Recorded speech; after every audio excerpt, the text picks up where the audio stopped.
dans un costume de créateur.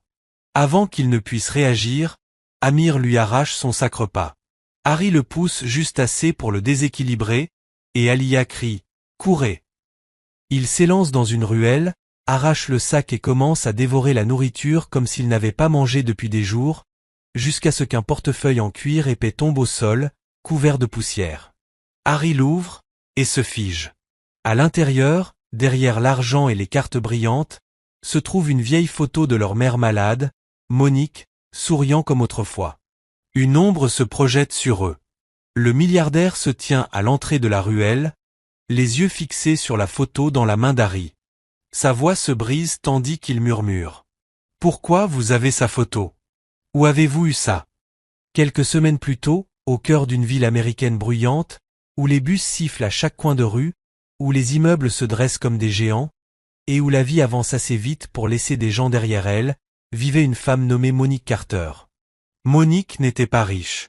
Elle n'avait ni voiture luxueuse, ni grande maison. Pas de compagnon sur qui s'appuyer, ni de compte bancaire solide. Mais ce qu'elle avait, c'était de l'amour. Plus d'amour qu'elle ne savait quoi en faire. De l'amour pour ses triplés de 8 ans, Harry, Amir et Alia. 3 enfants aux yeux brillants et aux voix douces, qui étaient tout son monde. Leur petit appartement était exigu, le papier peint se décollait dans les coins, et la cuisinière ne fonctionnait que quand elle en avait envie. Mais pour les triplés, une maison restait une maison parce que maman était là. Et maman faisait toujours briller le soleil même quand la vie devenait orageuse. Monique travaillait à 2 emplois. Elle nettoyait des bureaux la nuit et vendait des repas faits maison devant les gares routières le jour. Elle bougeait comme une femme déterminée à distancer ses problèmes, même si son corps ralentissait depuis des mois.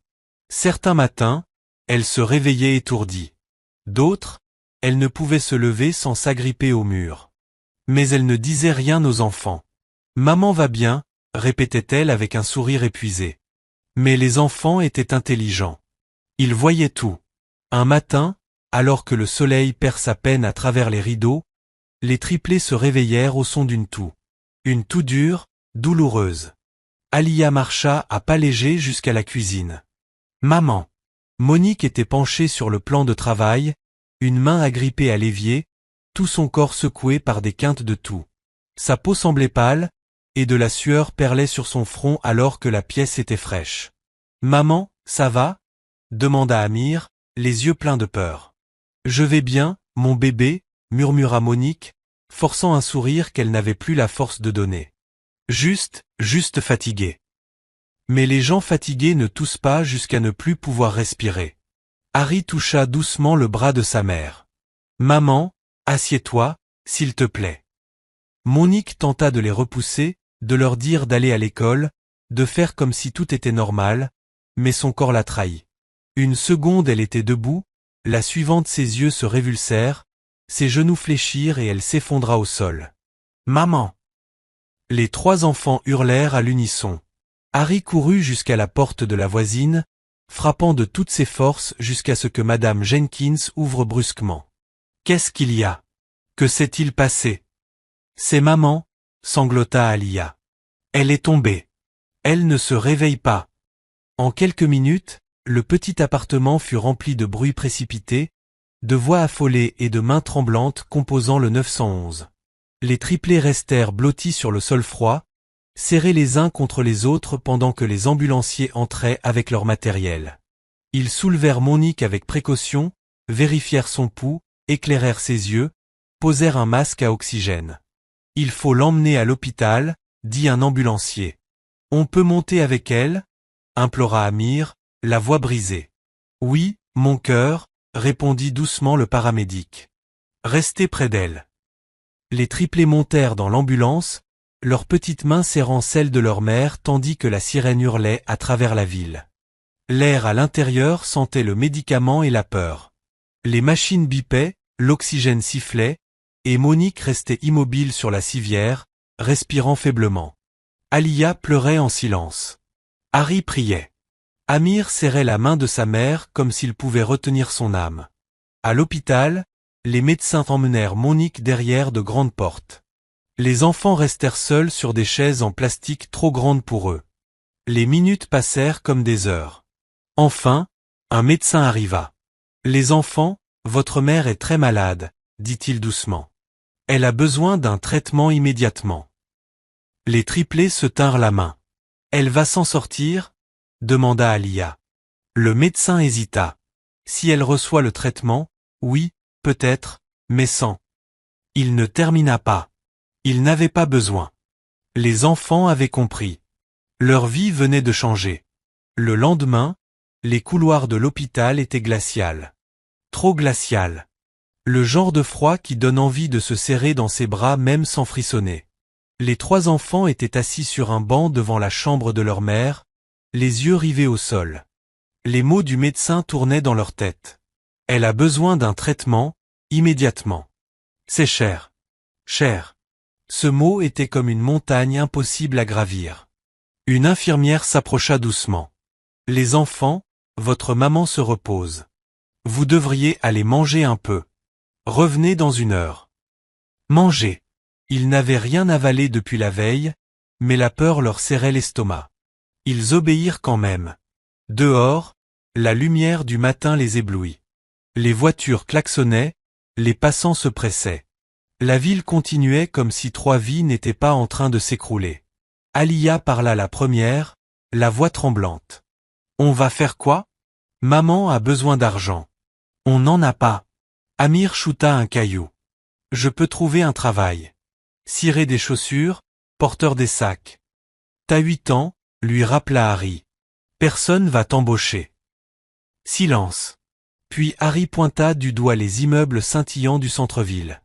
Là-bas, les gens ont de l'argent. Peut-être que quelqu'un de gentil nous aidera. Il n'avait pas de plan. Seulement de l'espoir. Et parfois, l'espoir est tout ce qu'il reste aux enfants pauvres. Ils traversèrent les rues, passèrent devant les tours brillantes, les cafés luxueux où ils n'étaient jamais entrés, jusqu'à arriver dans un quartier où même les trottoirs semblaient riches. Un SUV noir s'arrêta pile devant eux. Un homme en descendit, grand, costume impeccable, chaussures brillantes, montre en diamant. Jamal King, 40 ans, milliardaire de l'immobilier, propriétaire de la moitié des bâtiments du quartier. Mais les triplés ne le savaient pas. Pas encore. Jamal marchait vite, son téléphone à la main, son sac-repas en cuir dans l'autre. Il ne regardait pas où il allait. Il ne regardait jamais vraiment le monde en dessous de lui. Puis ce fut le choc. Harry, tentant d'éviter la foule, heurta sa jambe. Et, doucement, lança Jamal en retrouvant son équilibre. Le sac tomba. Le portefeuille glissa et se posa au sol avec un léger bruit mat. Alia sursauta. Je suis désolé, monsieur. On voulait pas. Mais quelque chose attira son regard, un sandwich, une compote, une bouteille d'eau. Son ventre se tordit douloureusement. Amir s'avança. Monsieur, est-ce qu'on peut? Il ne put finir. La honte étranglait ses mots. Jamal les regarda enfin. Il vit les vêtements usés, les yeux fatigués, la faim inscrite sur leur visage. Son froncement de sourcils devint plus doux. Vous allez bien? Avant qu'il ne réponde, un téléphone sonna derrière lui. La voix d'une femme retentit. Jamal, maman dit qu'elle doit te voir aujourd'hui. Un truc concernant ton passé. Jamal soupira. Chiara, pas maintenant. Mais ces mots ton passé firent briller une inquiétude dans ses yeux. Pendant ce temps, Harry ramassa rapidement les objets tombés, mais la faim était trop forte, trop profonde. Les triplés se regardèrent et prirent une décision. Ils attrapèrent le repas et s'enfuirent. Pas par cupidité, mais par pure survie douloureuse. Jamal cligna des yeux, surpris, mais ne les poursuivit pas. Quelque chose en lui disait de les laisser partir. Quelque chose de profond, de familier. Il ne savait pas pourquoi. Pas encore. Mais le destin venait de le frôler. Et il courait maintenant loin de lui, avec son portefeuille entre les mains. Plus tard dans la journée, bien après que les triplés aient disparu dans les rues animées avec le sac-repas de Jamal, la ville continua comme si rien d'inhabituel ne s'était produit. Mais pour Harry, Amir et Alia, cette fuite avait été la course la plus longue de leur vie. Quand ils atteignirent un quartier plus calme, loin des bâtiments brillants et des trottoirs impeccables, leurs jambes leur faisaient mal et leur respiration était courte, hachée, brûlante. Alia s'adossa à un mur de briques décolorées et laissa échapper un long soupir tremblant. J'ai jamais couru comme ça avant. Harry regarda autour de lui pour s'assurer que personne ne les avait suivis. Des voitures passaient. Des inconnus promenaient leurs chiens. La vie continuait, indifférente à 3 enfants de 8 ans effrayés, serrant le repas d'un étranger. On est en sécurité, dit-il enfin. Personne nous poursuit. Ce n'est qu'à ce moment-là qu'Amir posa délicatement le sac froissé au sol comme s'il tenait un trésor. On devrait manger maintenant avant que quelqu'un nous le prenne. Leurs ventres grognèrent en accord. Alia ouvrit le sac lentement, presque religieusement. À l'intérieur se trouvait un sandwich, une bouteille d'eau, une coupe de fruits et une barre granola. Le genre de repas que les riches prennent pour acquis, mais dont les enfants pauvres rêvent. « Oh mon Dieu !» murmura-t-elle, les yeux soudain remplis de larmes qu'elle tenta de cacher à ses frères. « C'est bon, » dit Harry doucement en lui tendant le sandwich. « On partage. » Tous les 3. Ils divisèrent tout équitablement, en minuscules morceaux, en petites bouchées, faisant durer le repas plus longtemps que n'importe quel enfant ne l'avait probablement jamais fait. La bouteille d'eau circulait entre eux comme un trésor sacré. Et pour la première fois depuis l'effondrement de leur mère, ils ne sentirent plus la douleur de la faim. Mais lorsqu'ils arrivèrent au fond du sac, Amir fronça les sourcils. « C'est quoi ça ?» Harry se pencha. « Quoi ?» Amir sortit un objet lourd en cuir. Le portefeuille de Jamal. Les 3 enfants se figèrent. Les yeux d'Alia s'écarquillèrent. « Oh non, oh non, oh non. On voulait pas prendre ça. On savait pas qu'il était dans le sac, » protesta Amir. « Je suis pas un voleur, j'avais juste faim. » Mais maintenant on l'a, murmura Harry, un poids glaçant s'installant dans sa poitrine. Il l'ouvrit lentement. À l'intérieur, des billets immaculés, des cartes de crédit, un permis de conduire. Des choses qui ne leur appartenaient pas. Harry referma le portefeuille précipitamment, la culpabilité lui montant à la gorge. Mais alors, il aperçut quelque chose dépasser d'une poche. Une photo. Le coin dépassait suffisamment pour qu'il puisse la tirer. Alia halta dès qu'elle la vit. « Maman !» C'était elle. Monique, plus jeune, radieuse, souriante, portant ses grandes boucles d'oreilles en or préférées. « Quoi ? Qu'est-ce que cette photo fait dans son portefeuille ?» chuchota Amir. Harry fixa l'image comme si elle contenait les réponses à toutes les questions qu'il n'avait jamais posées. « Pourquoi un homme riche aurait une photo de maman ?» souffla Alia. « C'était son ami ? Son copain ? Autre chose ?» Amir avala difficilement. « Et si maman le connaissait ? Et si lui, il connaissait maman ?» Harry prit la carte professionnelle dans le portefeuille. Jamal King, King Développement, dernier étage, King Tower. Le même homme qu'ils avaient fui. Le même homme qui ne les avait pas poursuivis. Le même homme qui les avait regardés avec confusion et une étrange douceur. Alia essuya ses yeux. Faut lui rendre. Mais s'il appelle la police, murmura Amir. Alors on lui dit la vérité, répondit Harry, la voix stable malgré ses mains tremblantes. On dit qu'on avait faim. On dit que maman est malade. On dit qu'on n'est pas des mauvais enfants. Alia serra la photo contre elle. Et on lui demande pourquoi il a une photo de maman. On lui demande qui il est. Harry hocha lentement la tête. Et on lui demande s'il la connaît. Le soleil se couchait sur la ville lorsque les triplés tinrent le portefeuille comme s'il contenait leur avenir. Et peut-être que c'était le cas. Ils passèrent le reste de la soirée à regarder la photo de leur mère, leurs questions devenant de plus en plus lourdes. Les lampadaires s'allumèrent, le vent devint plus froid, les poussant vers une décision silencieuse. « Faut retourner à l'hôpital », dit Harry enfin. « Maman a besoin de nous, et faut comprendre pourquoi cet homme a sa photo. » Alia se frotta les bras. « Et si elle empire pendant qu'on est dehors ?» Amir hocha vite. « Ouais, on n'aurait jamais dû rester aussi longtemps. » Alors ils marchèrent, petites ombres sous les lumières éclatantes de la ville, serrant le portefeuille de Jamal si fort qu'il aurait pu se briser s'ils avaient relâché leur prise. De retour à l'hôpital, les couloirs bourdonnaient doucement, des infirmières glissant comme des fantômes bienveillants, les machines émettant leurs bips réguliers. Quand ils entrèrent, l'infirmière derrière le comptoir fronça les sourcils, soulagée. « Où étiez-vous tous les trois ? Je me suis inquiété. »« Désolé, madame, » murmura Harry. On devait trouver à manger. » L'infirmière soupira, s'adoucit et leur fit signe. « Elle est réveillée maintenant. Très faible, mais elle a demandé après vous. » Leurs cœurs se soulevèrent d'espoir. Mais ailleurs dans le même bâtiment, quelque chose d'autre se jouait. Quelque chose que les triplés ignoraient. À l'autre bout de la ville, Jamal King était assis dans le salon de sa mère, mains jointes, l'esprit troublé. Sa mère, Evelyn King, se tenait devant lui, les bras croisés, comme si elle attendait le bon moment pour lâcher une bombe. « Tu as l'air préoccupé, » dit-elle. « Qu'est-ce qu'il s'est passé aujourd'hui, Jamal ?» Il hésita. L'image des enfants défilait dans sa tête. Ses yeux familiers, ses petits visages, cette étrange sensation dans sa poitrine. « J'ai croisé des enfants aujourd'hui, » finit-il par dire. 3. Des triplés. Et, il y avait quelque chose chez eux. Les sourcils d'Evelyn se levèrent avec un air de connaissance.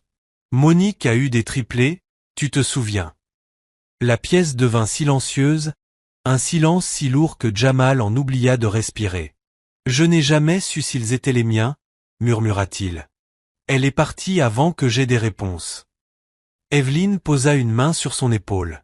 « Alors va la retrouver. Va voir où elle est. Va voir si tu n'as pas tourné le dos à quelque chose que Dieu essayait de te donner. » Jamal déglutit péniblement. « Où est-elle maintenant ?» demanda-t-il.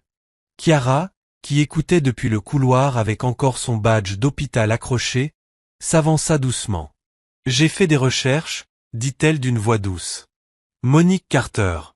Elle est à l'hôpital City General. » Jamal ne prit pas son manteau, il le saisit. Il ne dit pas au revoir. Il courut. Pendant ce temps, les triplés arrivèrent dans la chambre de leur mère. Monique était allongée, légèrement redressée, la peau pâle, la respiration faible, mais elle parvint à esquisser un petit sourire en les voyant. « Mes bébés, » chuchota-t-elle. « Où étiez-vous ? » « On a mangé, maman, » dit rapidement Alia. « On va bien. » Monique hocha la tête, soulagée. Mais au moment où elle s'apprêtait à parler, la porte s'ouvrit brusquement et tout se figea. Une silhouette grande se tenait dans l'embrasure, haletante d'avoir couru. Les yeux de Monique s'écarquillèrent. Son corps se raidit. Son souffle se bloqua. Jamal. Il la regardait comme un homme voyant quelqu'un qu'il croyait mort depuis longtemps. Son visage se détendit, puis se durcit, puis se brisa en une seule respiration. « Manique » souffla-t-il. La main de Monique trembla violemment. « Non » lâcha-t-elle d'une voix étranglée. « Non, non, tu n'es pas en train d'entrer dans ma chambre. » Les triplés échangèrent des regards confus. « Maman, tu le connais ?» demanda doucement Harry. Mais Monique ne répondit pas. Elle fixait Jamal comme si elle voyait un fantôme. « Tu m'as laissé » murmura-t-elle. « Tu m'as laissé quand j'avais le plus besoin de toi. » Jamal avança lentement. « Monique, je ne savais pas où tu étais. Je n'ai jamais su. »« Arrête » hurla-t-elle, la voix brisée. « N'ose pas mentir devant mes enfants. » Les enfants sursautèrent. Des infirmières jetèrent un œil. Les yeux de Jamal brillèrent. « Monique, est-ce qu'ils sont les miens ?» demanda-t-il d'une voix presque inaudible. Le souffle de Monique se coupa. Des larmes roulèrent. « Sors !» Mais les triplés ne regardaient plus leur mère. Ils regardaient Jamal. Et pour la première fois, ils virent la vérité dans ses yeux. Ils savaient quelque chose. Ils ressentaient quelque chose. Ils craignaient quelque chose. Et tout allait changer. La pièce vibrait d'une tension si dense que même les murs semblaient retenir leur souffle. Monique respirait trop vite, trop fort, ses yeux verrouillés sur l'homme qu'elle avait supplié Dieu d'effacer de sa mémoire. Jamal restait figé, les paumes tremblantes, l'esprit chamboulé par ce que le destin venait de lui imposer. Harry, Amir et Alia ne savaient plus où regarder. Ils se rapprochèrent les uns des autres, témoins du cœur de leur mère qui se brisait une nouvelle fois. Une infirmière entra précipitamment. « Monsieur, il faut sortir. Elle a besoin de calme. » Mais Monique leva une main tremblante. « Non. Laissez-le entendre. Qu'il entende tout. »« Manique, souffla-t-il, je ne suis pas venu te blesser. Je ne savais même pas que tu étais ici. Je... » « Ne commence pas, » coupa-t-elle d'une voix cinglante. « Tu n'as jamais su. Tu avais toujours des excuses. »« Maman, pleure pas, » murmura Alia. Monique caressa la joue de sa fille, tentant de se reprendre. « Ça va, bébé. Maman va bien. » Mais ses mains tremblaient trop pour cacher la vérité. Jamal s'approcha encore. « Je te jure, Monique, je ne savais pas que tu étais enceinte. Tu es partie.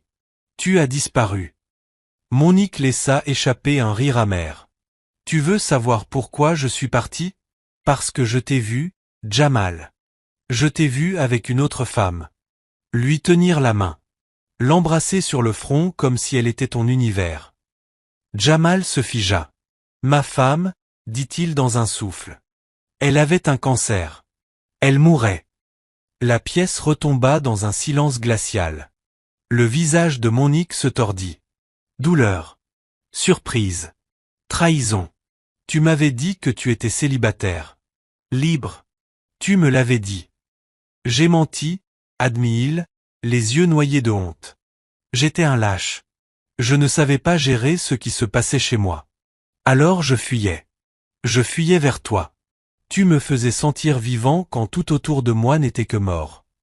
Monique essuya ses larmes avec colère. Et quand ta vérité a éclaté, tu as disparu. Comme si je ne comptais pas. Les triplés souffraient en silence. Quand j'ai découvert que j'étais enceinte, continua-t-elle, je suis venu te le dire. J'avais de l'espoir, Jamal. L'espoir que tu sois un homme bien. Mais le jour où je suis venu à ton bureau, je t'ai vu avec elle.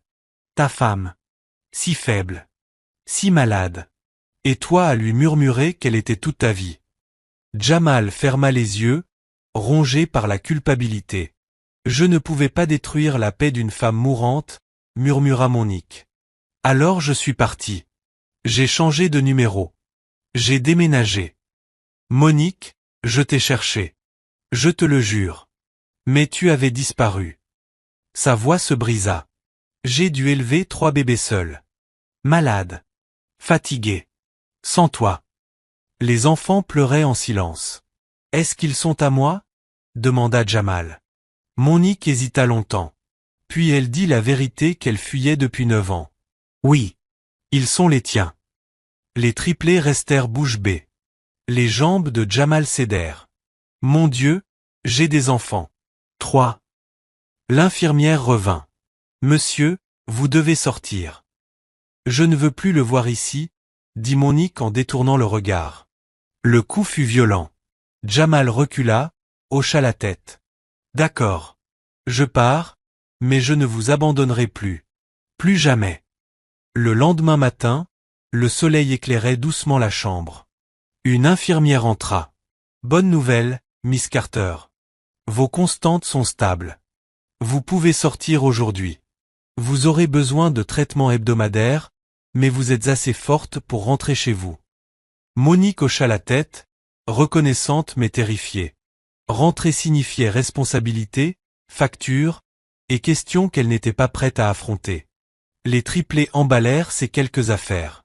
Harry prit son sac. Amir ses chaussures. Alia lui tenait la main. En marchant dans le couloir, ses jambes flanchèrent.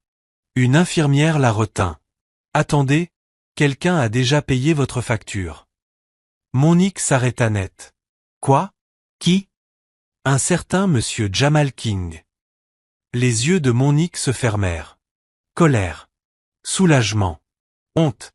Gratitude. Tout se mélangeait. Mama, il t'a aidé, murmura Alia. Oui, souffla Monique. Mais ça n'efface pas le passé. Dehors, elle s'appuya sur ses enfants pour marcher. Ce n'était pas la fin de leur douleur. Ni la fin de leurs questions.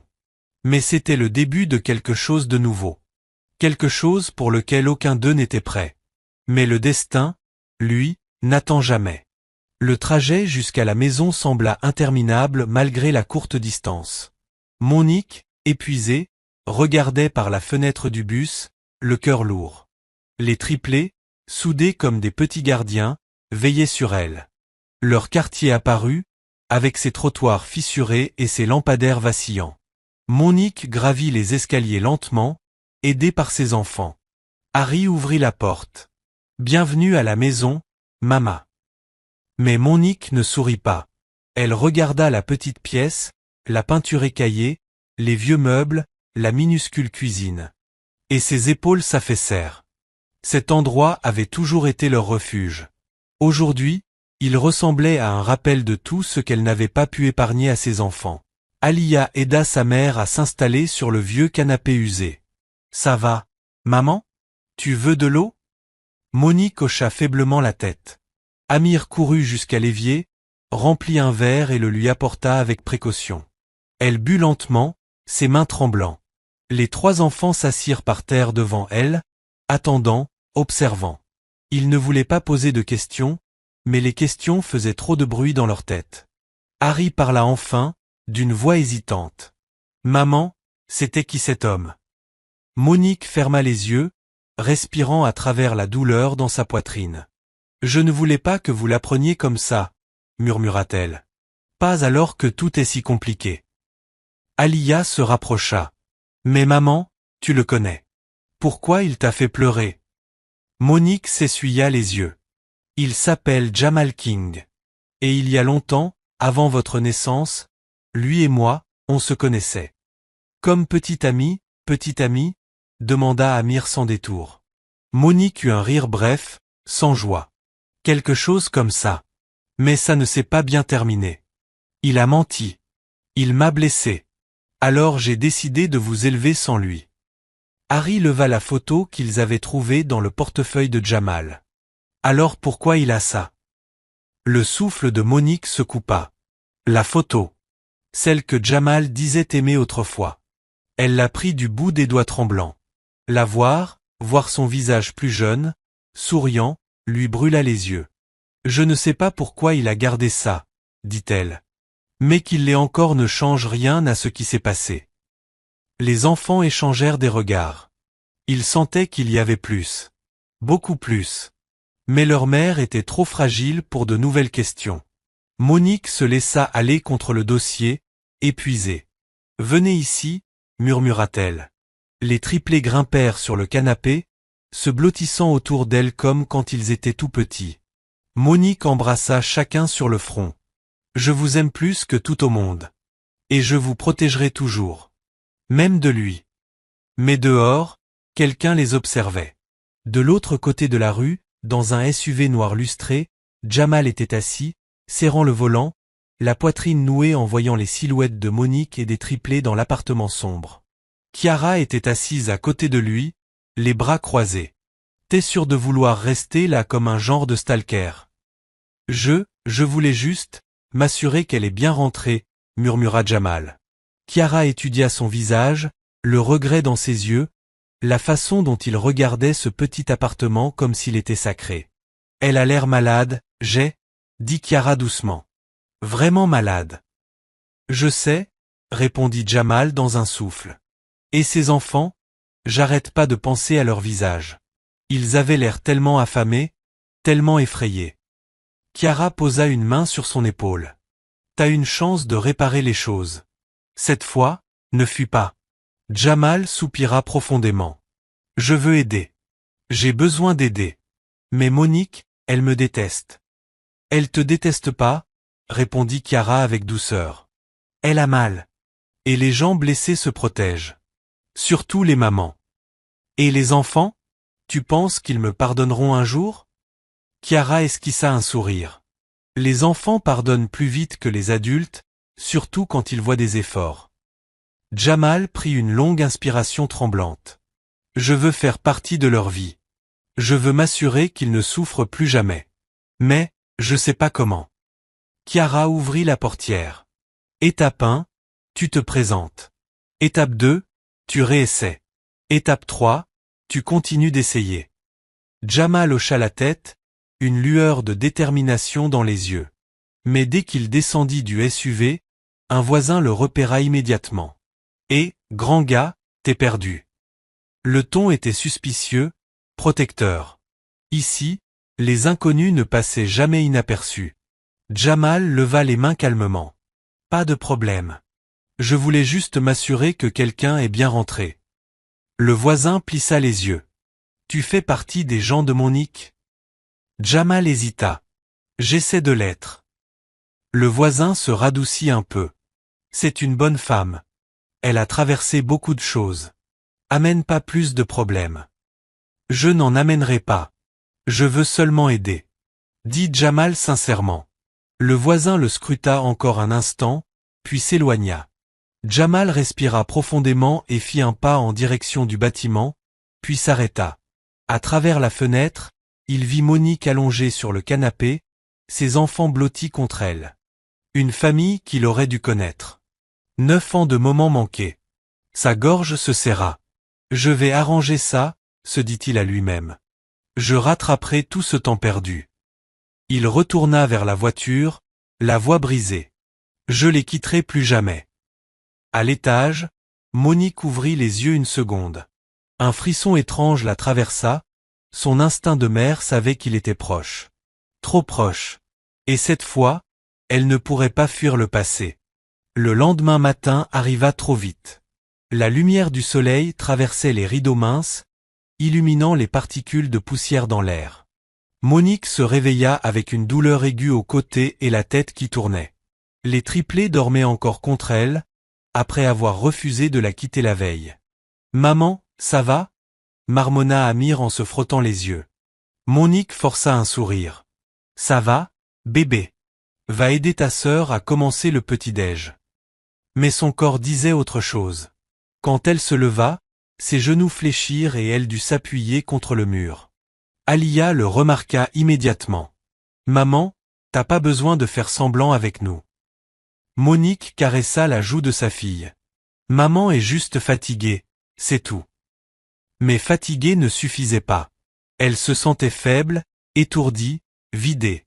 Pourtant, elle ne voulait pas que ses enfants s'inquiètent, alors elle avança vers la petite cuisine pendant qu'il préparait du pain et du beurre de cacahuète. Soudain, Harry regarda par la fenêtre, le visage crispé. « Maman » murmura-t-il. « Y a une voiture dehors. La même que hier soir. » Monique se figea.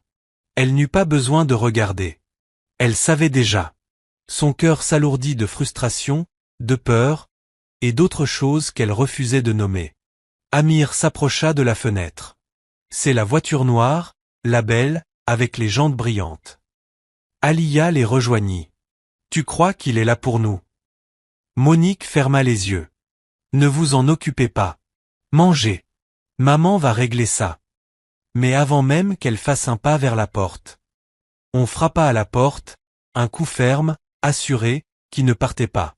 Un deuxième suivi, plus doux cette fois. Maman, murmura Alia en glissant sa petite main dans celle de Monique. C'est lui, hein? Monique déglutit. Oui, bébé. Tu restes derrière. Elle marcha vers la porte, chaque pas alourdi par l'histoire, la colère, et toutes les questions restées sans réponse. Elle n'ouvrit qu'à moitié. Et il était là. Jamal, n'ayant plus rien du milliardaire impeccable de la veille. Pas de costume. Juste un jean et un sweat noir à capuche. Ses yeux étaient plus doux, sa posture moins sûre. Il faisait un effort, et Monique détestait que son cœur le remarque. « Bonjour », dit doucement Jamal. « Je peux te parler ?» « Non », répondit Monique aussitôt. « Si t'as quelque chose à dire, fais vite. » Sa mâchoire se crispa, mais il hocha la tête. « D'accord. Je voulais juste vérifier que tu étais bien rentré. Je suis inquiet. » Le regard de Monique se durcit. « Tu n'as pas le droit d'être inquiet pour moi. Pas après 9 ans. » Derrière elle, Amir chuchota assez fort pour tout le monde. « C'est vraiment notre papa. » Monique se figea. Les yeux de Jamal se tournèrent vers les enfants. La douleur passa sur son visage, mais il ne tenta pas d'entrer. « C'est ce que j'essaie de comprendre, » répondit-il doucement. Si j'ai le droit de l'être. Monique serra la porte plus fort. Tu n'as pas encore la permission. Il hocha encore la tête, acceptant. Je peux juste dire un truc? Après je m'en vais. Elle hésita une seconde, puis sortit et referma la porte derrière elle. Parle. Jamal inspira profondément. Il ne jouait pas, il n'était pas préparé. Il ressemblait à un homme face à ses conséquences. Je sais que t'as pas envie d'entendre quoi que ce soit venant de moi, commença-t-il. Mais je ne partirai plus. Je veux aider. Je veux être là pour eux, pour toi, si tu me laisses faire. Monique croisa les bras. Pourquoi maintenant? Pourquoi tu décides tout d'un coup de t'en soucier? Parce qu'hier j'ai appris que j'avais 3 enfants, répondit simplement Jamal. Et ça change tout. Monique détourna les yeux, clignant vite. Elle détestait sentir les larmes monter. Elle détestait que la vérité puisse encore la toucher. Avant qu'elle ne réponde, des pas résonnèrent dans l'escalier. Une jeune femme aux longues nattes et au sourire chaleureux arriva, portant 2 sacs de course. Voilà, Jamal, souffla-t-elle. J'ai mis une éternité à trouver les céréales que tu disais que les enfants aiment. Elle s'arrêta net en voyant Monique. Les sourcils de Monique se haussèrent. Et toi, t'es qui? La jeune femme se redressa. Moi c'est Chiara. Je suis sa cousine, j'ai amené des courses pour vous. Monique cligna des yeux, confuse. Pourquoi? Chiara se balança d'un pied à l'autre. Parce que les enfants doivent manger, et toi t'as pas l'air en état de cuisiner. Et puis, on est la famille maintenant, si tu veux bien. Monique fixa les sacs pleins. Fruits, céréales, riz, lait, même des snacks que les petits n'avaient presque jamais. Ses lèvres se pincèrent. J'ai pas besoin de charité. C'est pas de la charité, répondit doucement Chiara. C'est de l'amour. Ces mots frappèrent Monique au cœur. Jamal ajouta d'une voix basse. On veut rien remplacer. T'as tout fait toute seule. Tu les as élevés fort. Je veux juste prendre la place que j'aurais dû prendre depuis le début. La poitrine de Monique se serra. Je sais pas si je peux te faire confiance. T'es pas obligé, pas encore, dit Jamal. Laisse-moi juste essayer. Chiara s'avança. Laisse-nous juste porter les sacs à l'intérieur, Miss Monique. Laisse-nous t'aider. Monique regarda les sacs, puis Jamal, puis la porte derrière laquelle ses bébés l'attendaient. Sa voix fut à peine un souffle. D'accord, juste cette fois. Jamal expira, soulagé. Chiara sourit largement. Merci. Vraiment. Ils entrèrent avec les courses. Les triplés ouvrirent de grands yeux. Maman, c'est qui? Demanda Alia. Monique prit une respiration. Voici, votre père. Et votre cousine. Les triplés fixèrent Jamal. Il les fixa aussi. L'histoire bascula encore une fois. L'appartement semblait soudain plus rempli. Chiara posa un sac sur la table et adressa aux enfants un sourire chaleureux. Salut les petits, moi c'est Chiara et j'ai amené des snacks. Alia pencha la tête. Snack. Chiara sortit une boîte de honey bain et 3 sachets de chips de marque. Oui. Et pas les marques bizarres. Les enfants se regardèrent, choqués. Ça faisait longtemps qu'ils n'avaient pas eu ça. Pendant que Chiara s'installait, Jamal restait droit, un peu nerveux. Monique s'assit, épuisée. Les triplés prirent enfin leur courage. Harry avança, menton levé. Alors, t'es vraiment notre papa? Le silence tomba comme un coup. Jamal déglutit. Oui. D'après ce que je sais, oui. Amir croisa les bras comme un petit homme. T'étais où alors? Nous on est là depuis toujours. La gorge de Jamal se serra. Je savais pas que vous existiez. Pas avant hier. Alia, douce et tendre, demanda. Mais pourquoi maman t'a pas dit? Monique ferma les yeux. Jamal s'agenouilla pour être à leur hauteur. Parfois les adultes font des erreurs, des grosses. Moi j'ai menti au début. Et ta maman a fait un choix pour vous protéger. Harry fronça les sourcils. Nous protéger de quoi? Jamal regarda Monique. Elle hocha la tête. De la douleur, dit-il. De la confusion. D'une situation qui n'était pas juste pour elle. Amir renifla. Donc t'étais pas gentil avec maman. Jamal ne détourna pas les yeux. Non, fiston. Je l'étais pas. Silence. Puis Harry posa la question que tous retenaient. Tu vas repartir? Non, répondit Jamal sans hésiter. Je ne vous quitterai plus jamais. Les enfants le fixèrent, cherchant un mensonge. Mais Jamal tenait leur regard, ferme, sincère, plein de regrets et de volonté. Chiara intervint, secouant un sac de pommes. Venez, aidez-moi à ranger les courses. Laissez votre maman se reposer. Alia s'alluma. Je peux aider. Elle suivit Chiara. Harry et Amir restèrent, observant toujours Jamal. Monique tenta de se lever. Les enfants. Ses genoux fléchirent. Jamal avança vite. Et Monique, assieds-toi. Ça va pas. Elle rejeta sa main. Ça va. Mais ça n'allait pas. Elle retomba sur le canapé, tenant sa poitrine. Maman, ça va? Paniqua Harry. La couleur disparut de son visage. Chiara accourut. Non, ça va pas du tout. Tu dois te reposer. Monique souffla. Tu crois que le repos va guérir une maladie du foie? Ça va. Jamal se pencha vers elle. Monique, arrête. Laisse-nous t'aider. Elle le fusilla du regard, mais ne protesta pas. Alia arriva avec un verre d'eau. Bois, maman. Monique prit quelques gorgées. Sa respiration se calma. Chiara souffla de soulagement. Tu nous as fait une de ces peurs. Jamal regarda les enfants. Vous voyez? C'est pour ça que je suis là. Votre maman peut pas tout faire toute seule. Les enfants baissèrent les yeux, inquiets. Monique murmura. T'as pas le droit de débarquer et jouer les héros. Je veux pas être un héros, dit Jamal. Je veux être présent. Silence. Chiara frappa dans ses mains. Bon. On remet un peu d'énergie ici. Qui a faim? Les trois mains montèrent d'un coup. Jamal sourit. J'ai prévu ça. Il sortit une grande boîte blanche. Encore chaud. Poulet frit, macaroni, légumes verts, de la Soul Kitchen de Miss Leia. Les enfants haltèrent. C'est notre endroit préféré, cria Amir. On n'y va que pour les grandes occasions, ajouta Alia. Les yeux de Monique s'adoucirent malgré elle. Tu t'en souvenais? Jamal la regarda. C'était notre endroit. Un souvenir flottait entre eux, doux et douloureux. Chiara sortit les assiettes. Très vite, la pièce se remplit d'odeurs et de petits rires. Les enfants mangèrent comme s'ils n'avaient pas eu un vrai repas depuis longtemps. Harry mordit dans un pilon. C'est le meilleur poulet du monde. Alia rigola. Parle pas la bouche pleine. Amir, les joues gonflées, déclara. De toute façon, je parle de trucs importants.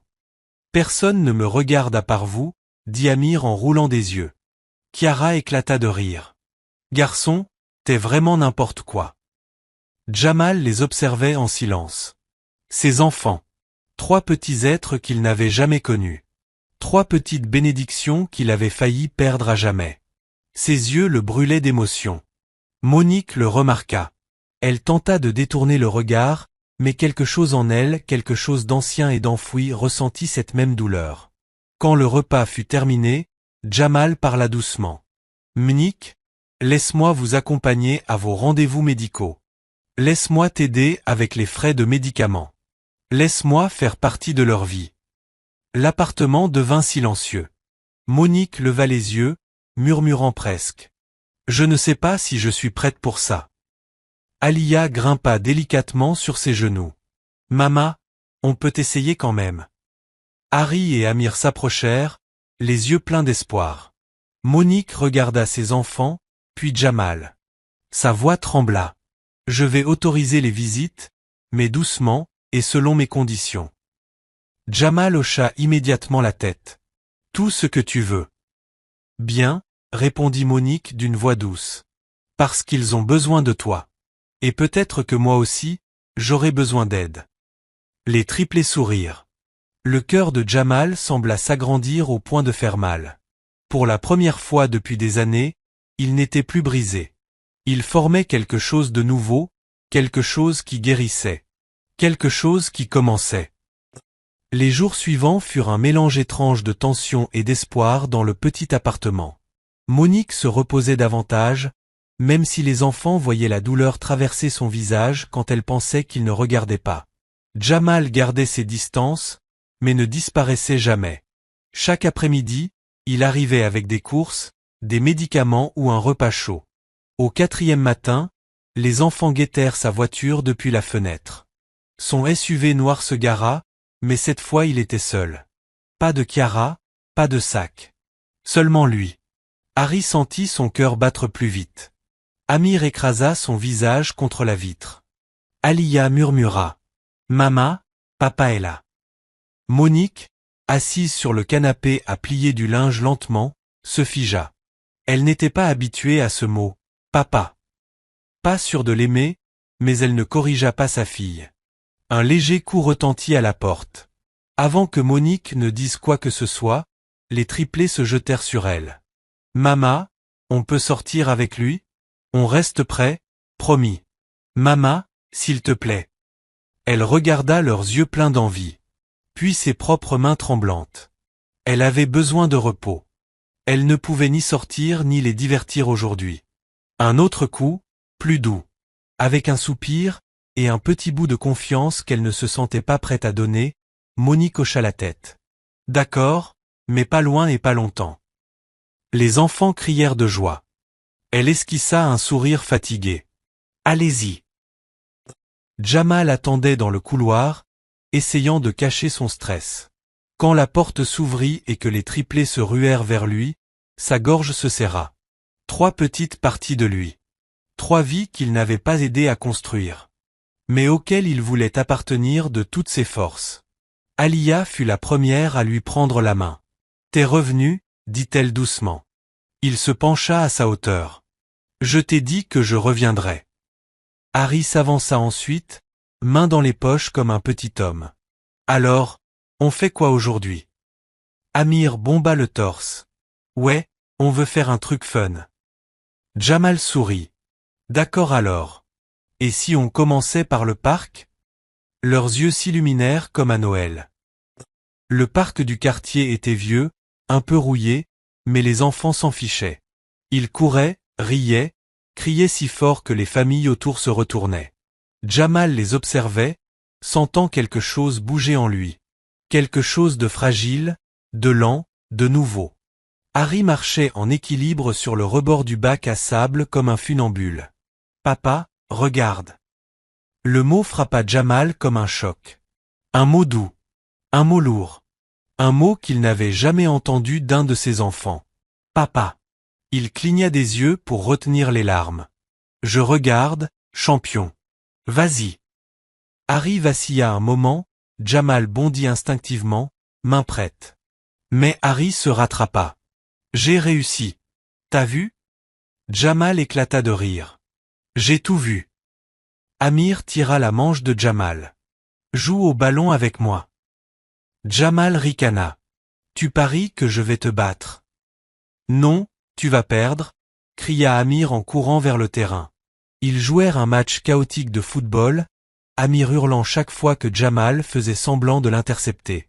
Alia, après avoir regardé un moment, grimpa sur les genoux de Jamal alors qu'il s'asseyait sur un banc.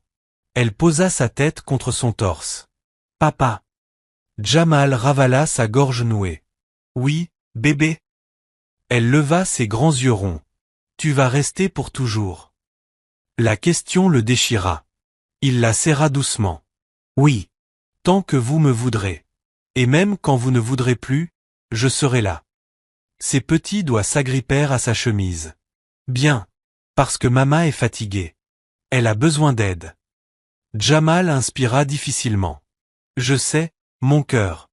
Je vais aider ta maman aussi. » Alia hocha la tête comme si un contrat venait d'être signé. Pour la première fois de sa vie, Jamal se sentit utile. Pour des raisons qui n'avaient rien à voir avec l'argent ou le pouvoir. C'était ça, une famille. Des heures plus tard, Épuisés, ils prirent des boissons fraîches chez un vendeur ambulant. Jamal marchait en tenant la main d'Aliya, les garçons se disputant pour savoir qui avait gagné au ballon. « C'est moi. »« Tu triches. »« Même pas, t'es lent. » Jamal sourit.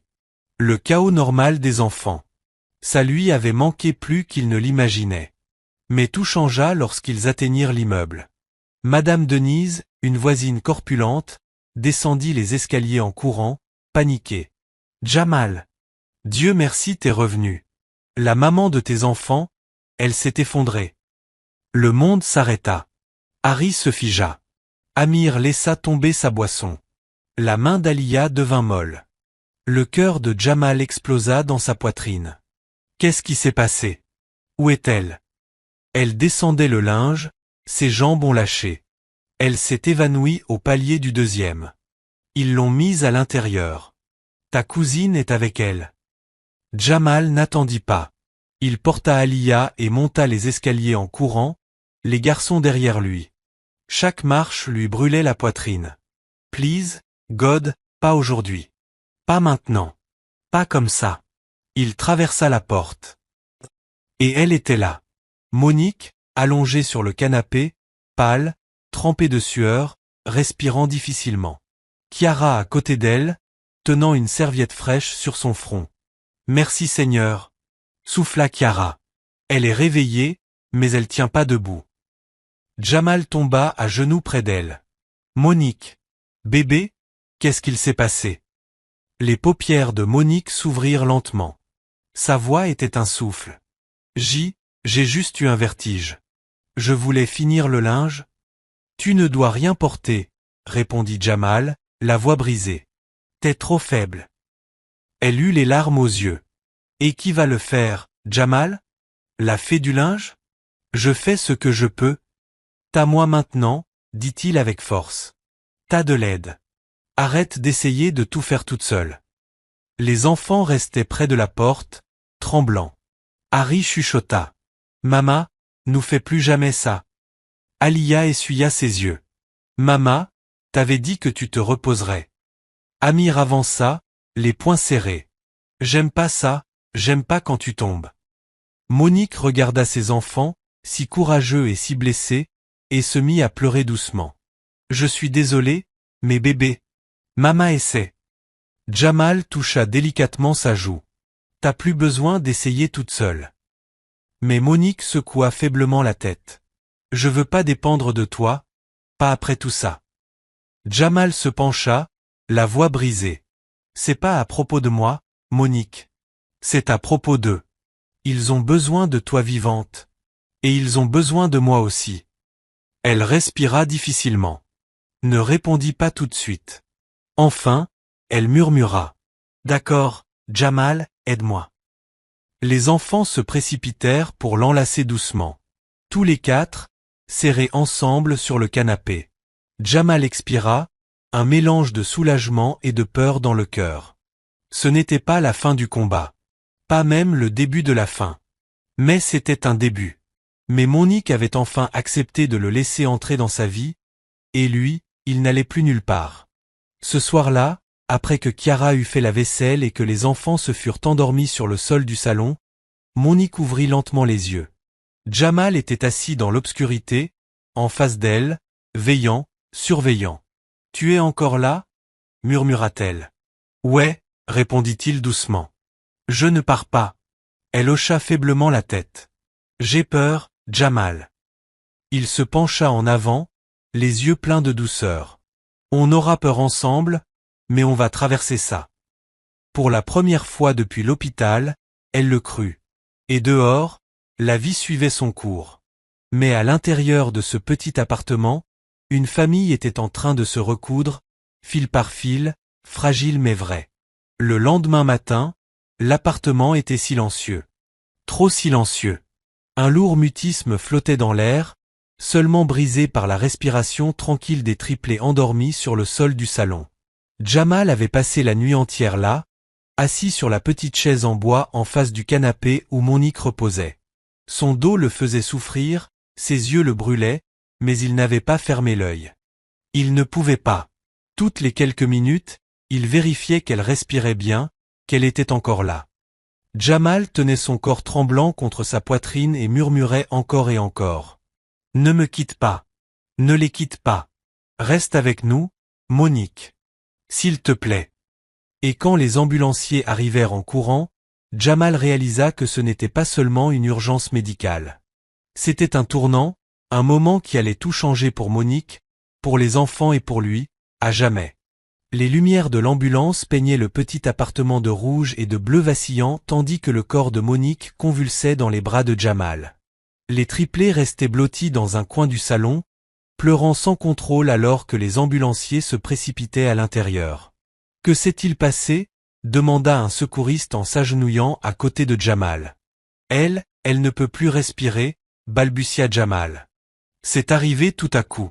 Aidez-la, s'il vous plaît. » Le secouriste posa un masque à oxygène sur Monique pendant qu'un autre vérifiait ses constantes. Ils échangèrent un regard urgent. Tension artérielle dangereusement basse. Saturation en oxygène en chute rapide. Elle est en détresse aiguë. Passez-la sur la civière.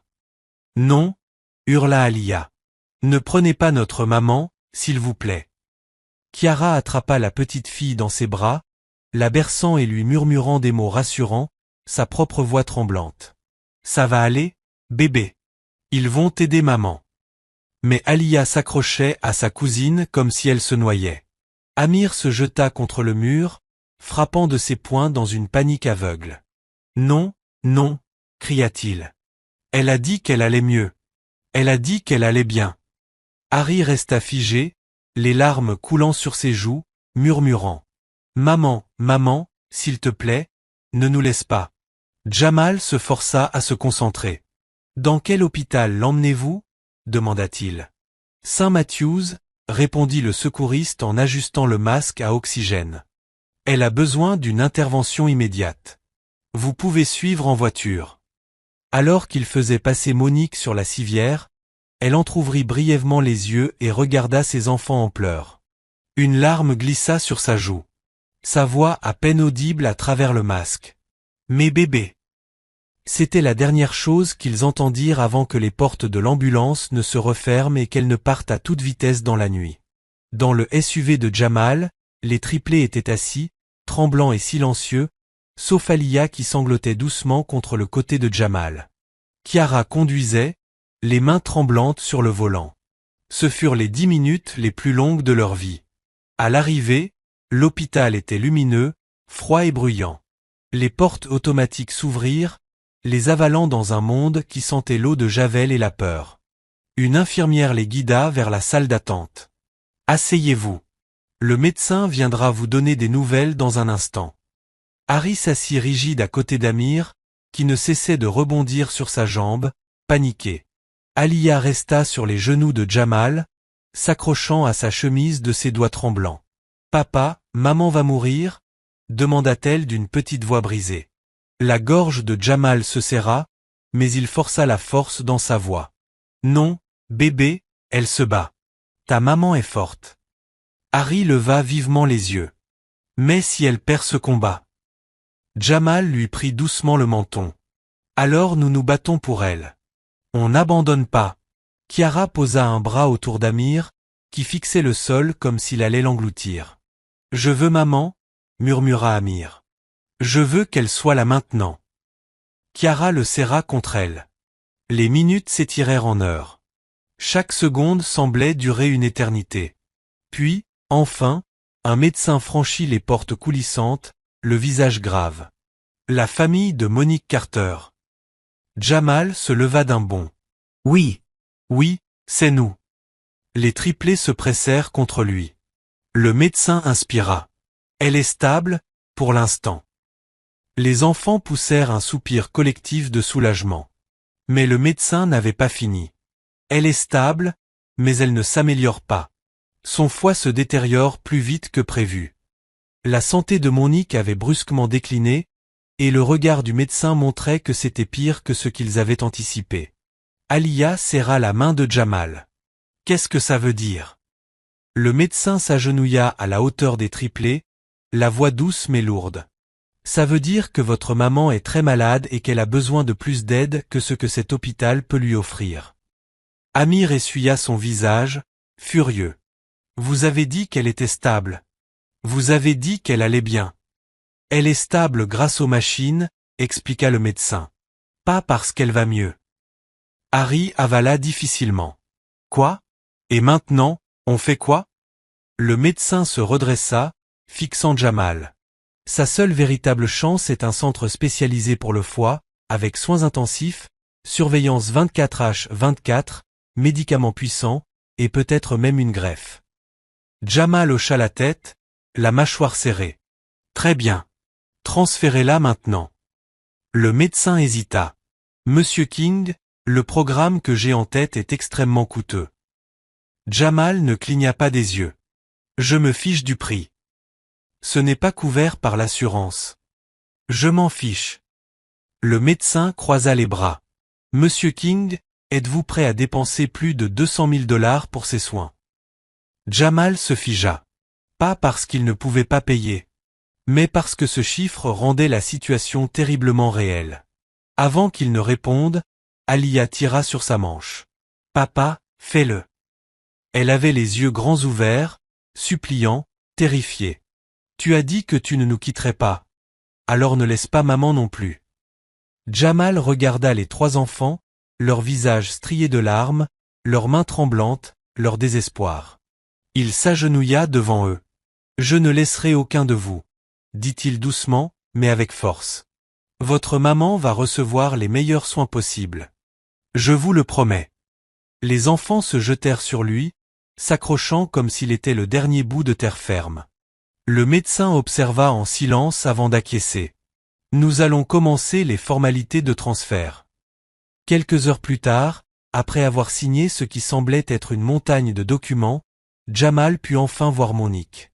Les triplés marchaient à ses côtés, tenant ses mains fermement en entrant dans la chambre de réanimation, sombre et silencieuse. Monique était reliée à des fils et des machines, la peau pâle, la respiration faible. Cela les brisa tous à nouveau. Alia se précipita en premier, la voix tremblante. « Maman, tu dois te réveiller.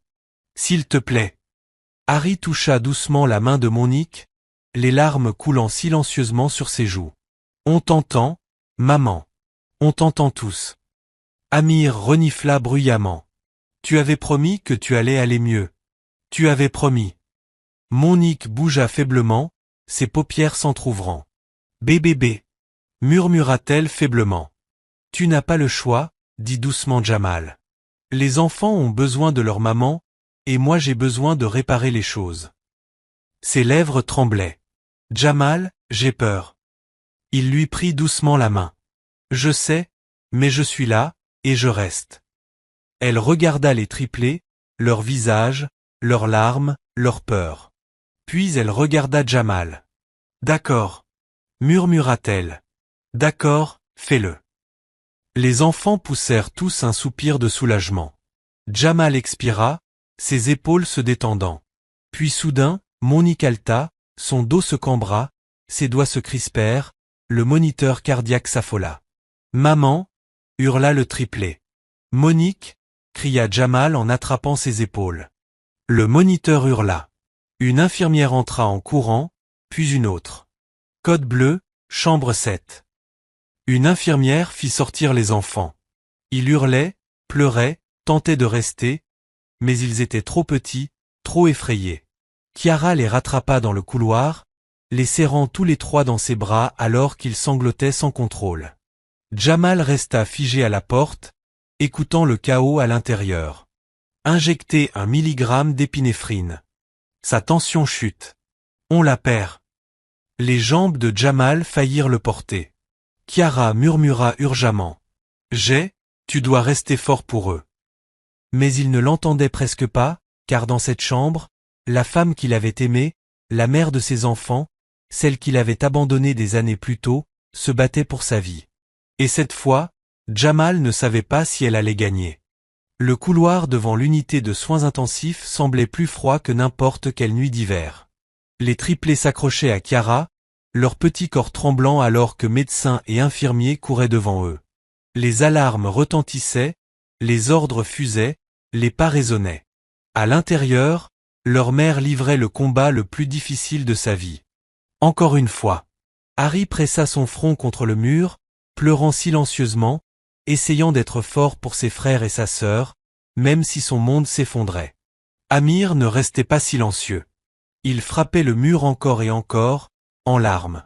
Non, non, elle ne peut pas mourir. Elle ne peut pas nous quitter.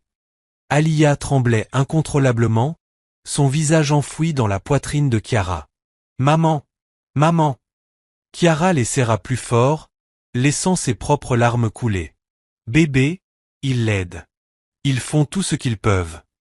Plus loin dans le couloir, Jamal se tenait immobile, comme sculpté dans la pierre, chaque muscle tendu, chaque respiration douloureuse. Ses yeux restaient fixés sur la porte des soins intensifs. Les bruits derrière la porte lui lacéraient la poitrine. Chiara leva finalement les yeux et le vit s'effondrer intérieurement. Viens ici. Il ne bougea pas. Il travaille sur elle, murmura-t-il d'une voix rauque. Elle me parlait encore. Elle tenait ma main. Chiara s'approcha lentement, guidant les triplés jusqu'au banc pour les asseoir, puis elle rejoignit son cousin.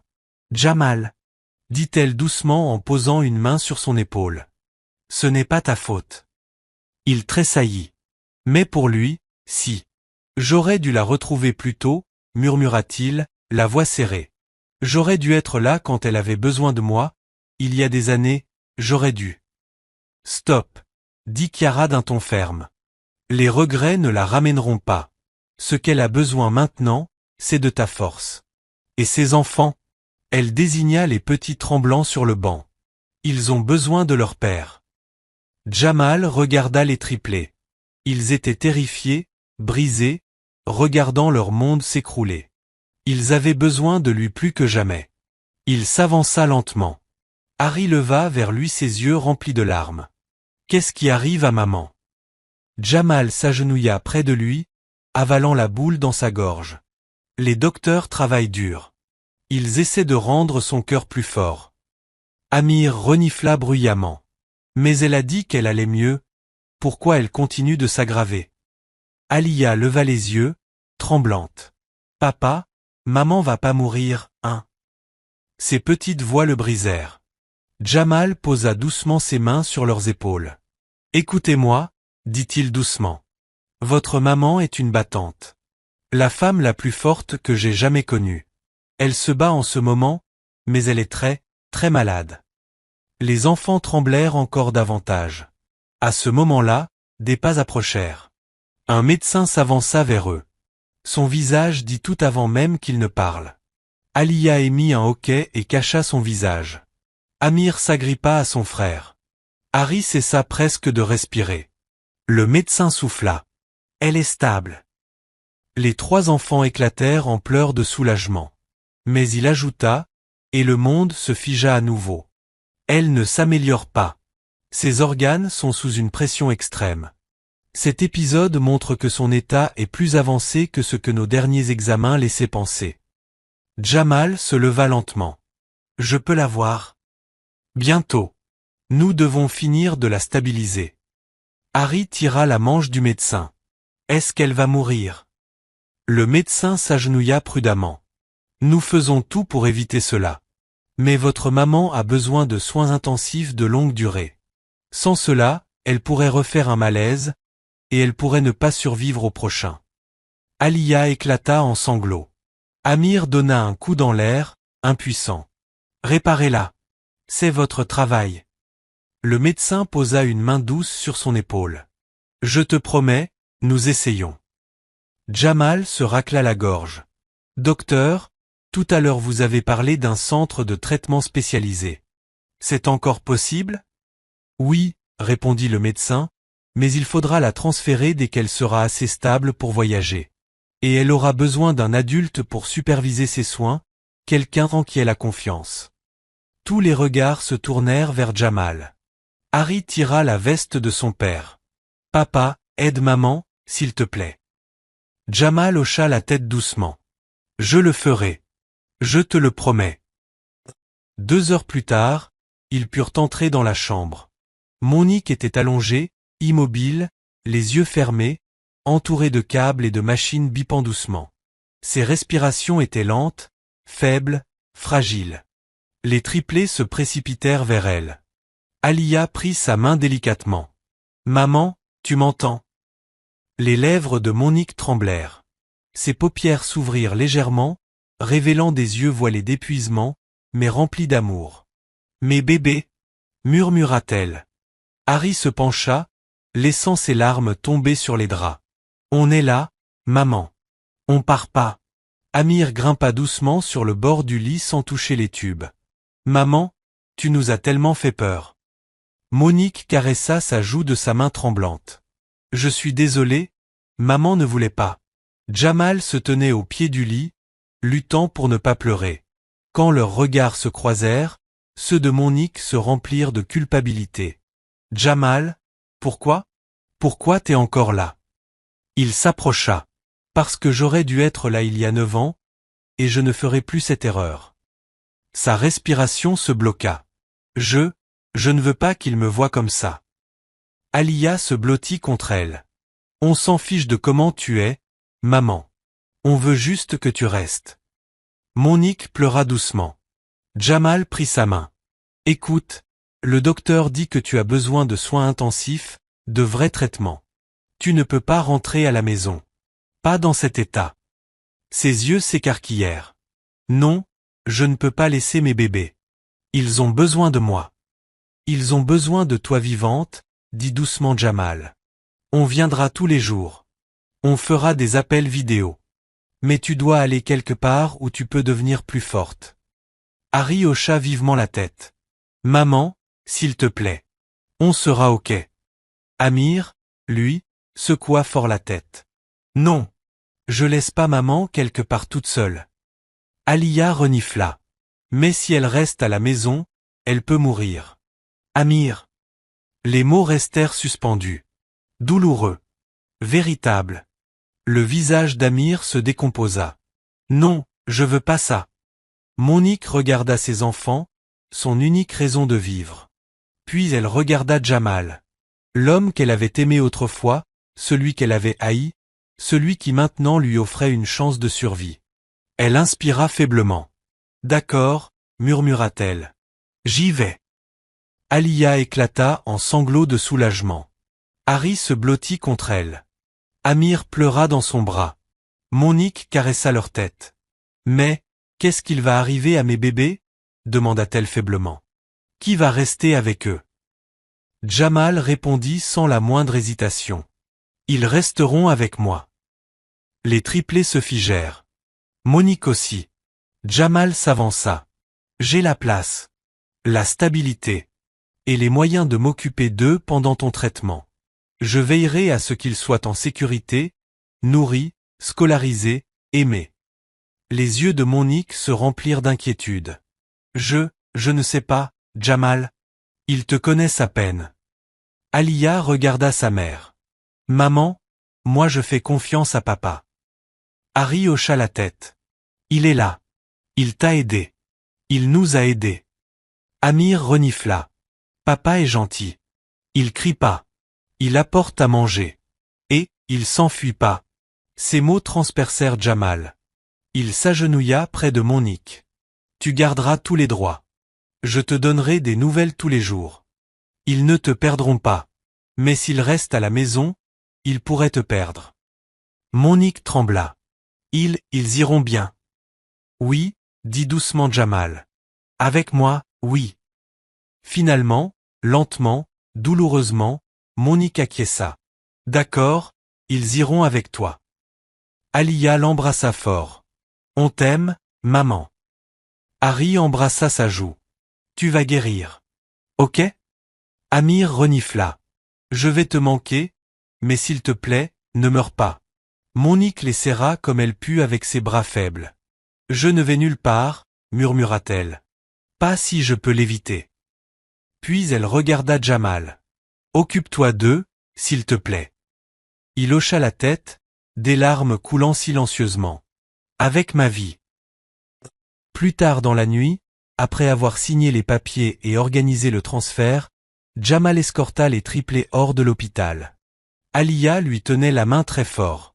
Harry marchait collé à lui. Amir traînait les pieds, se retournant sans cesse pour regarder l'hôpital. « Papa, maman va rentrer à la maison, hein ?» chuchota Alia. « Oui, » répondit Jamal fermement. « Mais d'abord, elle doit aller quelque part pour devenir plus forte. » Harry hocha la tête. « On va la voir tous les jours. » Mais Amir secoua lentement la tête. « Papa, et si, elle revient pas ?» Jamal s'arrêta de marcher. Il s'agenouilla et les prit tous les trois dans ses bras. « Elle reviendra, » murmura-t-il. « Parce qu'elle a vous trois pour se battre. Et parce que, pour la première fois, je me bats aussi. » En les ramenant, les lumières de l'hôpital disparurent derrière eux. Un nouveau chapitre commençait. Un chapitre rempli de peur, d'espoir, de guérison. Et d'une famille qui apprenait enfin à devenir entière. Dans le SUV, le trajet jusqu'à la maison de Jamal fut silencieux. Trop silencieux pour des enfants aussi vivants que les triplés. Assis à l'arrière, ils se tenaient les mains, même si personne ne le leur avait demandé. Aucun ne voulait admettre à quel point ils avaient peur, à quel point tout leur manquait déjà. Le doux fredonnement de leur mère dans la cuisine. La chaleur de l'appartement. L'absence de machine qui bip sans arrêt. Alia regardait les lumières de la rue défiler. « Papa !» Jamal croisa son regard dans le rétroviseur. « Oui, bébé. Pourquoi maman doit rester ailleurs? Pourquoi elle peut pas venir avec nous ?» Le cœur de Jamal se serra. Parce qu'elle a besoin d'un endroit avec des docteurs spéciaux et des machines spéciales, pour l'aider à devenir plus forte. Ils prendront mieux soin d'elle là-bas. Mais nous, on est ses bébés, murmura Alia. On prend soin d'elle aussi. Harry se pencha légèrement en avant. On n'a jamais été sans maman avant. Jamal avala péniblement. Je sais. Et je suis désolé que vous deviez traverser ça. Mais votre maman veut que vous soyez en sécurité. Elle veut que vous restiez près de moi pendant qu'elle reçoit son traitement. Amir renifla. Il fixait la fenêtre depuis tout à l'heure, refusant de croiser le regard de quiconque. Je veux juste maman. Je veux pas de grande maison si elle est pas dedans. Jamal ne trouva pas quoi dire, alors il dit la seule chose qu'il pouvait. Elle reviendra vers vous. Tout ce qu'on fait, c'est lui donner une chance de guérir. Le silence retomba dans la voiture. Quand le SUV emprunta enfin une longue allée sinueuse, les yeux des triplés s'écarquillèrent. Une immense maison moderne se dressait devant eux. De grandes fenêtres, des lumières chaudes, un large porche aux piliers imposants, et une cour plus grande que tout leur immeuble. Harry murmura. « C'est pas une maison, c'est un film. » La mâchoire d'Amir tomba. « Daddy vit ici ?» Alia serra encore plus fort les mains de ses frères. La maison était magnifique, oui, mais inconnue. Et ce qui est inconnu, fait peur. Kiara se tenait sur les marches, leur faisant de grands signes. « Ah, vous voilà. Bienvenue à la maison, les bébés. » Les triplés descendirent lentement, serrant leurs petits sacs à dos et les seules affaires qu'ils avaient pu prendre. Alia attrapa immédiatement la main de Jamal. Amir agrippa l'arrière de la veste de son père.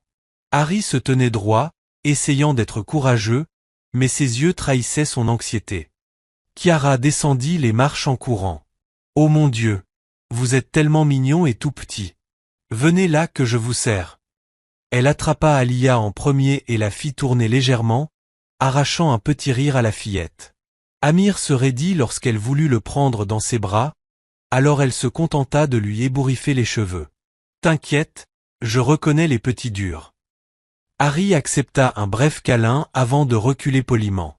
« Miss Kiara, on va dormir où ?» Kiara pointa théâtralement la grande maison derrière elle. « Là-dedans. On a plein de chambres, des snacks, des lits tout chauds et des couvertures toutes douces. » Amir la coupa net. « On dort pas dans des chambres séparées. » Alia hocha la tête, farouche. « Oui, on reste ensemble. » Jamal sourit doucement. « C'est très bien. J'ai déjà préparé une chambre avec 3 lits. Vous pourrez rester ensemble tant que vous voulez. » Les 3 enfants se détendirent un peu. À l'intérieur, la maison paraissait encore plus irréelle. Sol en marbre, chandelier en cristal, escalier courbé comme dans un conte, murs décorés de tableaux qui valaient sûrement plus que tout leur quartier réuni. Aliyah murmura. Daddy, riche. Harry lui donna un petit coup de coude. Chut, dis pas ça fort. Jamal s'accroupit près d'eux. Écoutez, je sais que tout ça fait beaucoup. C'est nouveau, impressionnant, mais je veux que cette maison soit chez vous. Pas un musée, pas un endroit étranger. Votre place. Les yeux d'Aliyah s'adoucirent.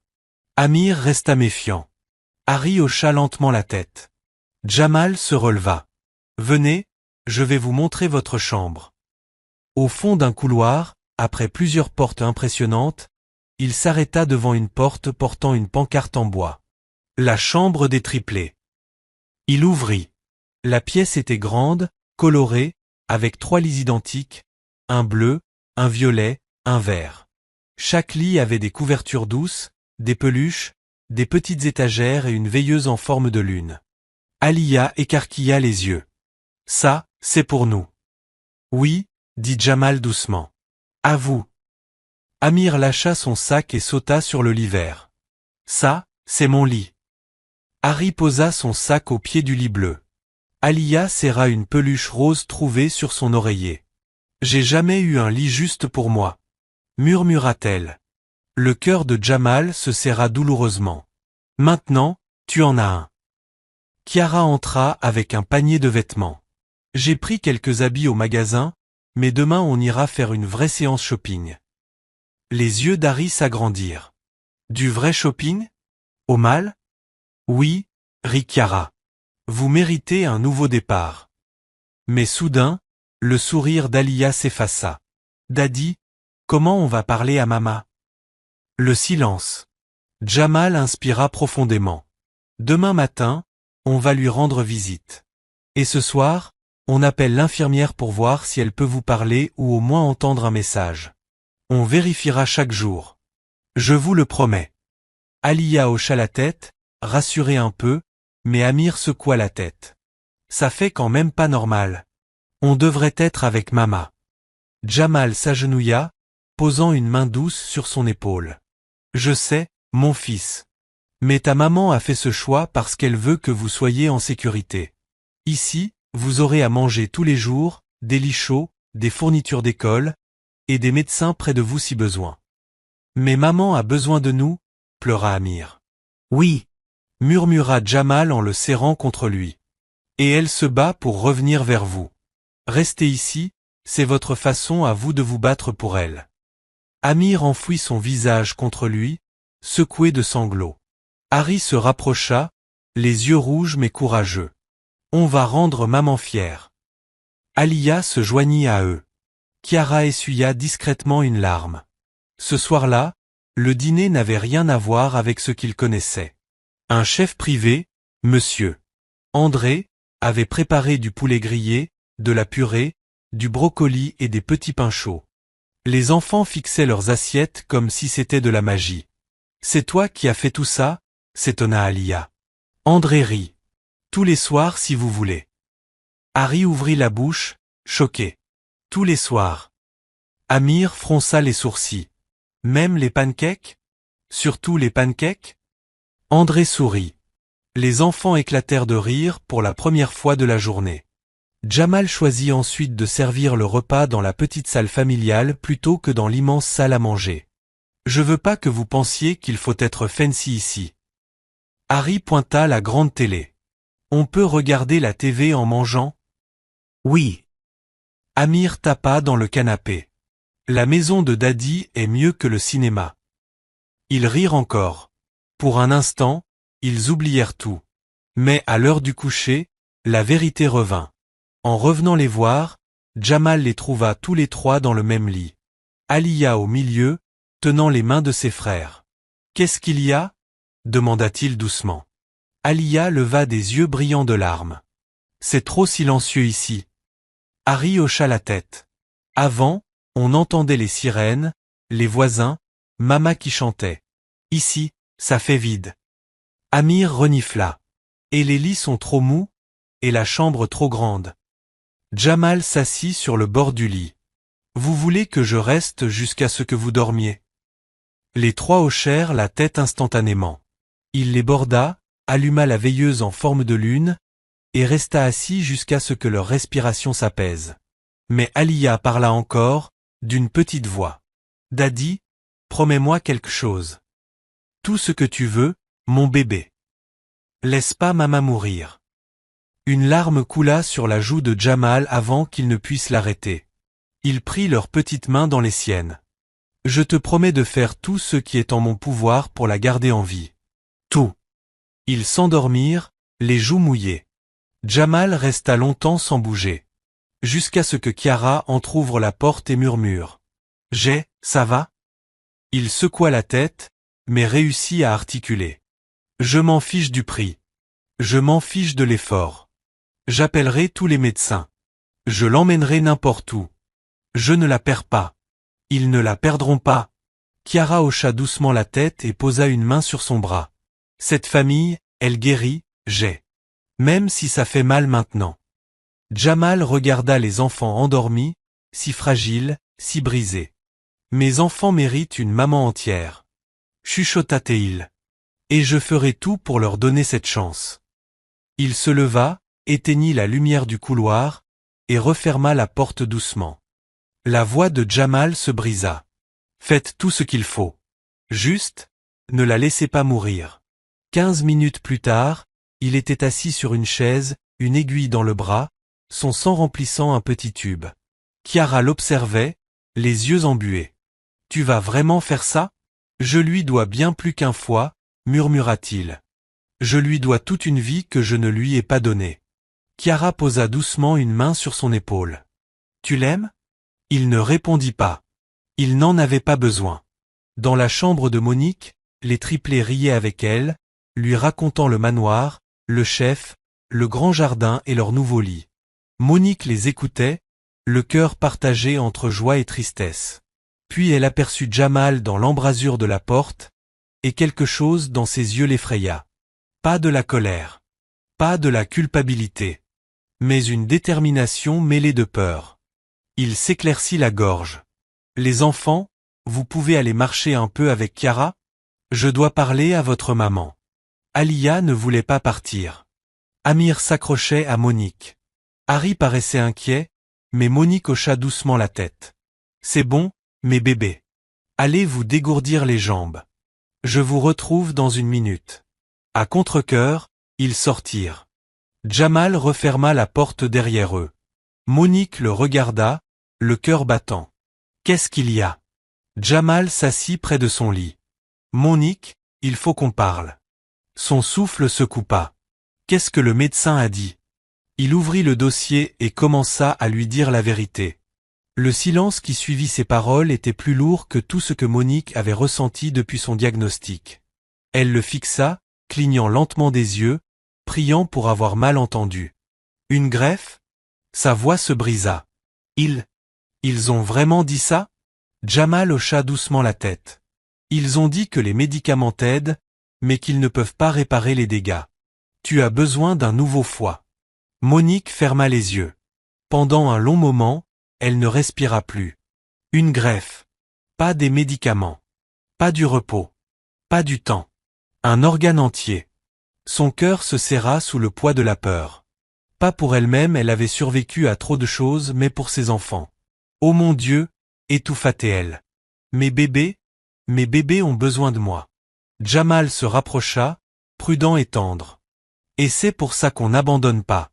Elle plongea son regard dans le sien et y vit quelque chose de nouveau. De la dévotion, du désespoir, une promesse gravée dans la pierre. Qu'est-ce que tu as fait? Murmura-t-elle. Jamal inspira. Je me suis fait tester. La prise de sang est déjà faite. Monique se figea. Sa bouche s'ouvrit, mais aucun son n'en sortit. Je vais savoir si je peux être ton donneur. Non.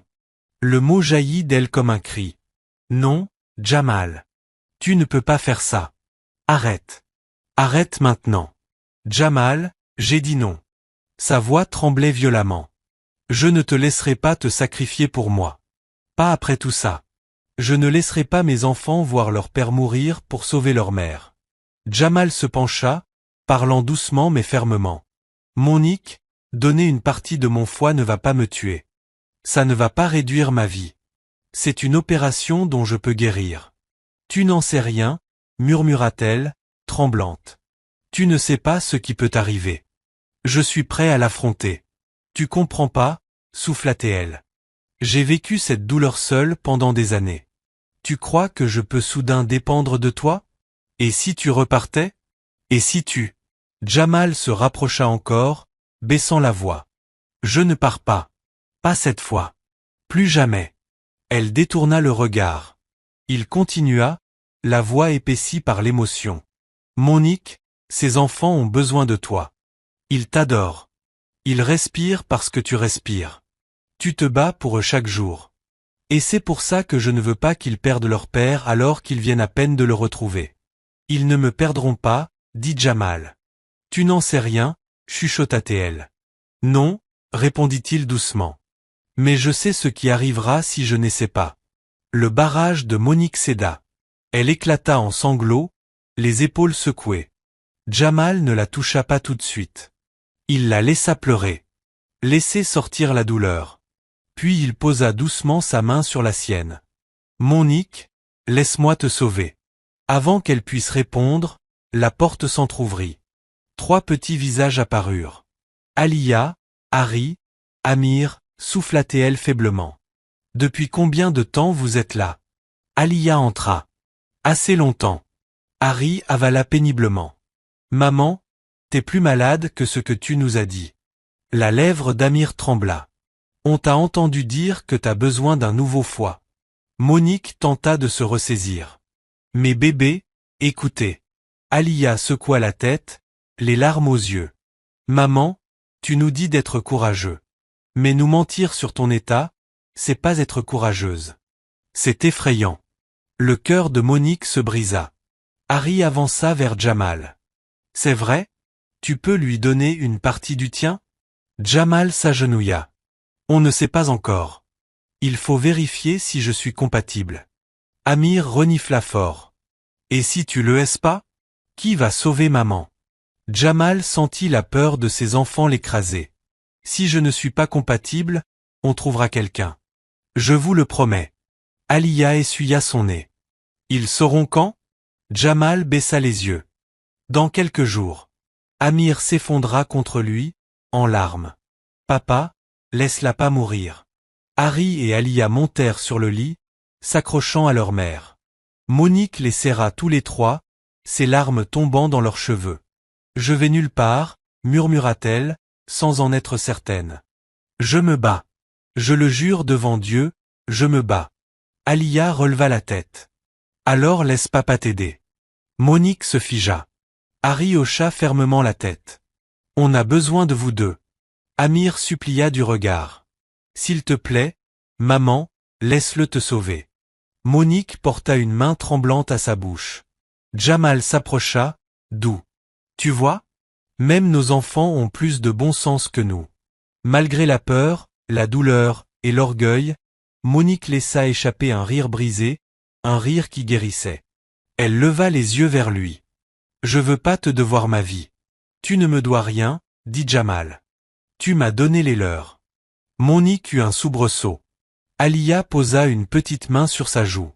Maman, on veut une famille. Pas parfaite. Pas comme à la télé. Juste, une famille avec vous deux. Le visage de Monique se déforma. Harry murmura. Abandonne pas. Amir ajouta. Ni sur nous, ni sur papa. Et quelque chose en elle se fissura. Une vieille blessure, fermée depuis 10 ans, s'ouvrit doucement. Sa voix trembla. S'il est compatible, si c'est vraiment lui qui peut me sauver. Elle leva les yeux vers Jamal. Alors je ne dirai pas non.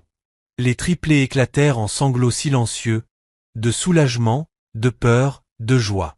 Jamal ferma les yeux, un souffle tremblant lui échappant. Merci. Monique essuya ses larmes, submergée. Mais si tu es compatible, Jamal, tu dois me promettre une chose. N'importe quoi. Tu dois vivre. Tu m'entends? Je ne peux pas guérir si tu n'es plus là. Je vivrai, murmura Jamal. Pour eux. Pour toi. Pour tout le temps qu'on a perdu. Les 3 jours suivants, les triplés partagèrent leur temps entre le manoir et le centre. Alia tressait les cheveux de sa mère chaque matin. Harry lui mettait de la crème pour que ses mains ne se craquent pas. Amir racontait des blagues, même les mauvaises, pour la faire sourire. Jamal était toujours là. Formulaire, spécialiste, enfant, discussion avec Monique, rire, larmes. Chiara aidait aussi, apportant à manger, jouant avec les triplés, les distrayant aux moments difficiles. C'était chaotique, douloureux, plein d'espoir. Une famille se recollant morceau par morceau. Enfin, le 4e après-midi, un médecin entra dans la chambre de Monique avec un dossier. Jamal se leva d'un bond. Les triplés cessèrent de colorier. Monique agrippa la couverture. Eh bien, sourit-il. Jamal est compatible. La pièce explosa. Alia hurla de joie. Amir sauta en l'air. Harry s'étouffa avec son jus et éclata de rire. Monique fondit en larmes. Jamal ferma les yeux alors qu'une vague de soulagement chaud l'envahissait. Mais le médecin leva la main. C'est une opération majeure. Les risques sont faibles, mais réels. On la programme pour la semaine prochaine. Les 2 parents doivent être dans le meilleur état physique et émotionnel possible. Jamal serra la main de Monique. Elle la serra en retour. Ils avaient peur. Mais ils étaient ensemble. La veille de l'opération, Jamal invita Monique et les triplés à dormir au manoir. Elle refusa d'abord. C'est ta maison, pas la mienne. Mais Alia prit sa main. On veut que tu sois là, maman. Harry ajouta. On veut toute notre famille au même endroit. Amir dit doucement. Juste pour une nuit. Alors Monique accepta. Cette nuit-là fut lente, douce, réparatrice. Ils regardèrent un film ensemble dans la salle familiale. Monique était recroquevillée sur le canapé, les enfants blottis contre elle. Jamal était assis assez près pour que leurs épaules se frôlent de temps en temps. Personne ne parlait, personne n'en avait besoin. Plus tard, quand les triplés s'endormirent dans leur lit partagé, Jamal accompagna Monique jusqu'à la chambre d'amis préparée pour sa convalescence. Elle entra et se tourna lentement, submergée par l'émotion.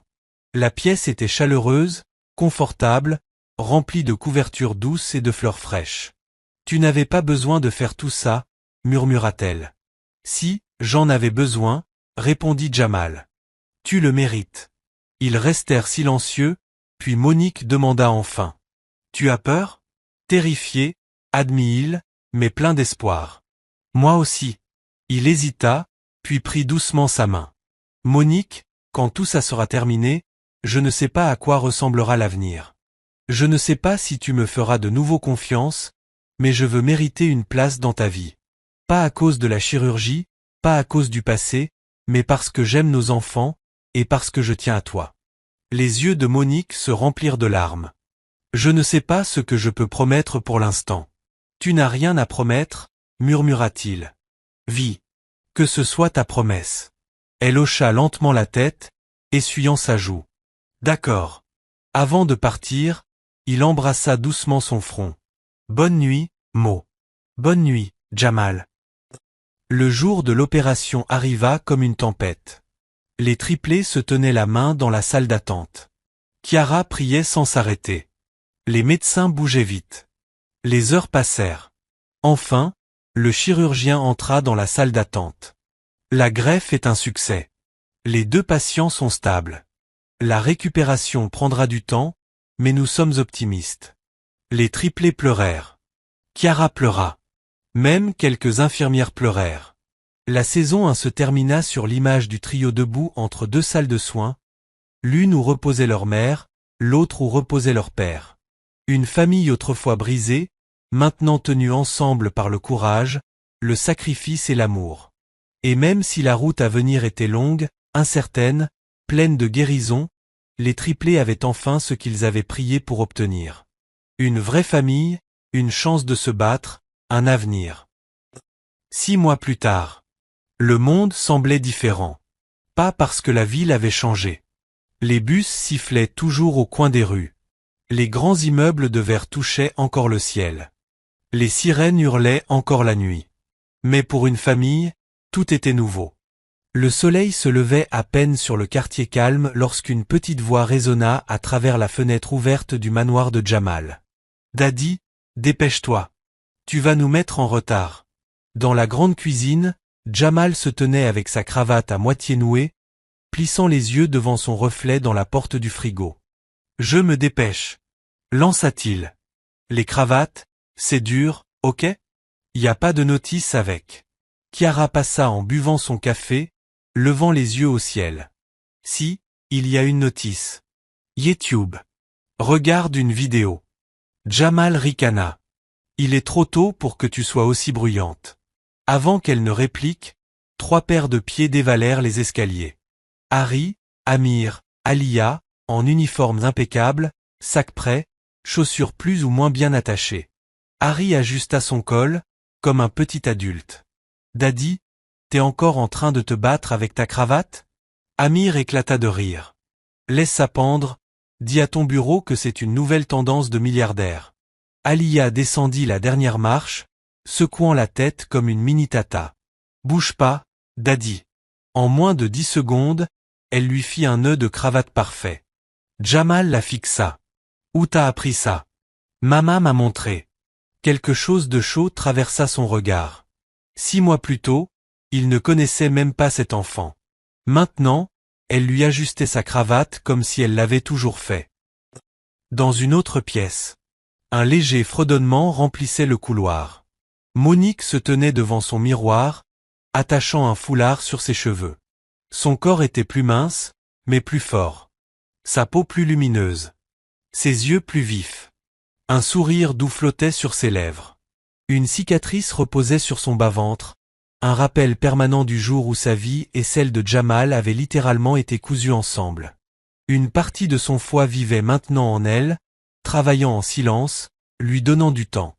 Du temps qu'elle avait presque perdu.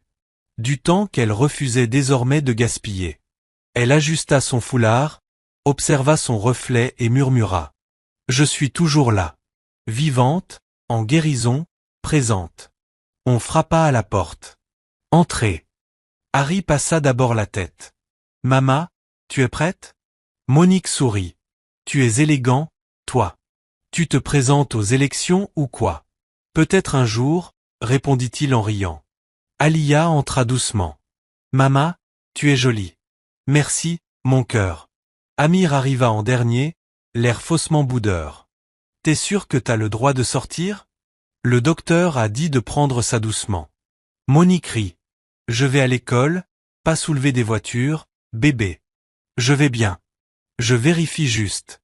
Tu t'évanouis encore une fois devant moi, j'appelle tous les docteurs du monde. » Elle rit encore, mais son regard se remplit de fierté. « Mon petit soldat. » Ils descendirent ensemble l'escalier. Autrefois, ils descendaient les marches d'un vieil immeuble abîmé, en espérant que le propriétaire ne les embêterait pas. Aujourd'hui, ils descendaient un escalier en marbre, dans une maison qui ressemblait moins à un manoir, et plus à un foyer. Dehors, le matin était magnifique. Le ciel strié d'or, l'air doux et gentil. Les les attendait. André était déjà au volant, fredonnant du vieux R&B. « Vous êtes prêts ?» lança-t-il. « Oui !» crièrent les triplés. « Ceinture !» rappela Jamal. « On sait !» répondirent-ils en chœur. Monique marchait plus lentement, mais pas faiblement. Jamal avançait à côté d'elle sans la toucher, lui laissant de l'espace tout en suivant son rythme. « Tu es sûr que ça va ?» demanda-t-il doucement. « Tu vas me poser la question tous les jours maintenant ? » Probablement, admit-il. Elle sourit. « Ça va, Jamal. Je suis encore fatigué parfois. Mais ça va. Bien. Parce qu'aujourd'hui, c'est un grand jour. » Tout ça pour une cérémonie scolaire ? Soupira-t-elle. Pas n'importe quelle cérémonie, corrigea Jamal. Ta fille parle aujourd'hui. Notre fille, rectifia doucement Monique. Il cligna des yeux. Ce petit mot notre ressemblait à un pont. Il sourit. Notre fille. À l'auditorium. La salle bourdonnait d'activités. Parents, enseignants, enfants s'agitaient sur leurs chaises en plastique. Des affiches couvraient les murs. Futurs leaders. Nous croyons en vous. Les triplés étaient assis au premier rang, Monique et Jamal à leur côté. Chiara, assise à l'autre bout, tenait un petit bouquet de fleurs. Sur scène, des enfants feuilletaient leurs papiers nerveusement pendant qu'un professeur tapotait le micro. Bonjour à tous. Aujourd'hui, nous honorons quelques-uns de nos élèves pour leur courage, leur leadership et leur caractère. Harry se pencha vers sa sœur. C'est toi, Lia. Alia mordit sa lèvre. Et si je me trompe? Amir sourit. Alors on va se moquer de toi pour toujours. Amir, le réprimanda doucement Monique. Encourage ta sœur. Il soupira dramatiquement. D'accord. Tu vas cartonner, Laria. Ça va? Ça va, murmura Alia en souriant. Quand on appela son nom Alia Carter King, les deux noms résonnèrent dans la poitrine de Jamal comme un tambour. Carter King. Les deux. Alia marcha vers le podium avec des pas un peu tremblants mais déterminés. Elle ajusta le micro comme elle avait vu les adultes le faire. L'enseignante recula. Alia voudrait partager quelque chose de spécial avec vous aujourd'hui. Dans ses propres mots. Alia déplia une feuille froissée. Sa voix, d'abord petite, grandit phrase après phrase. Bonjour, je m'appelle Alia. J'ai 10 ans, et je veux parler du courage. La salle se calma. Harry et Amir se redressèrent. Chiara essuyait déjà ses yeux. La main de Monique serra le bord de sa chaise. L'année dernière, ma maman est tombée très malade, continua Alia. On a failli la perdre. On n'avait pas beaucoup d'argent. On avait peur tout le temps. Mes frères et moi, on a dû grandir vite. Elle s'arrêta, baissa les yeux vers sa feuille. Il y a eu des jours où on avait faim. Des nuits où on pleurait. Mais ma maman nous disait toujours une chose, on n'abandonne pas. On ne vole pas. On ne fait pas de mal aux gens. On reste honnête et courageux. Elle déglutit. Mais un jour, j'ai eu tellement peur que j'ai oublié ça.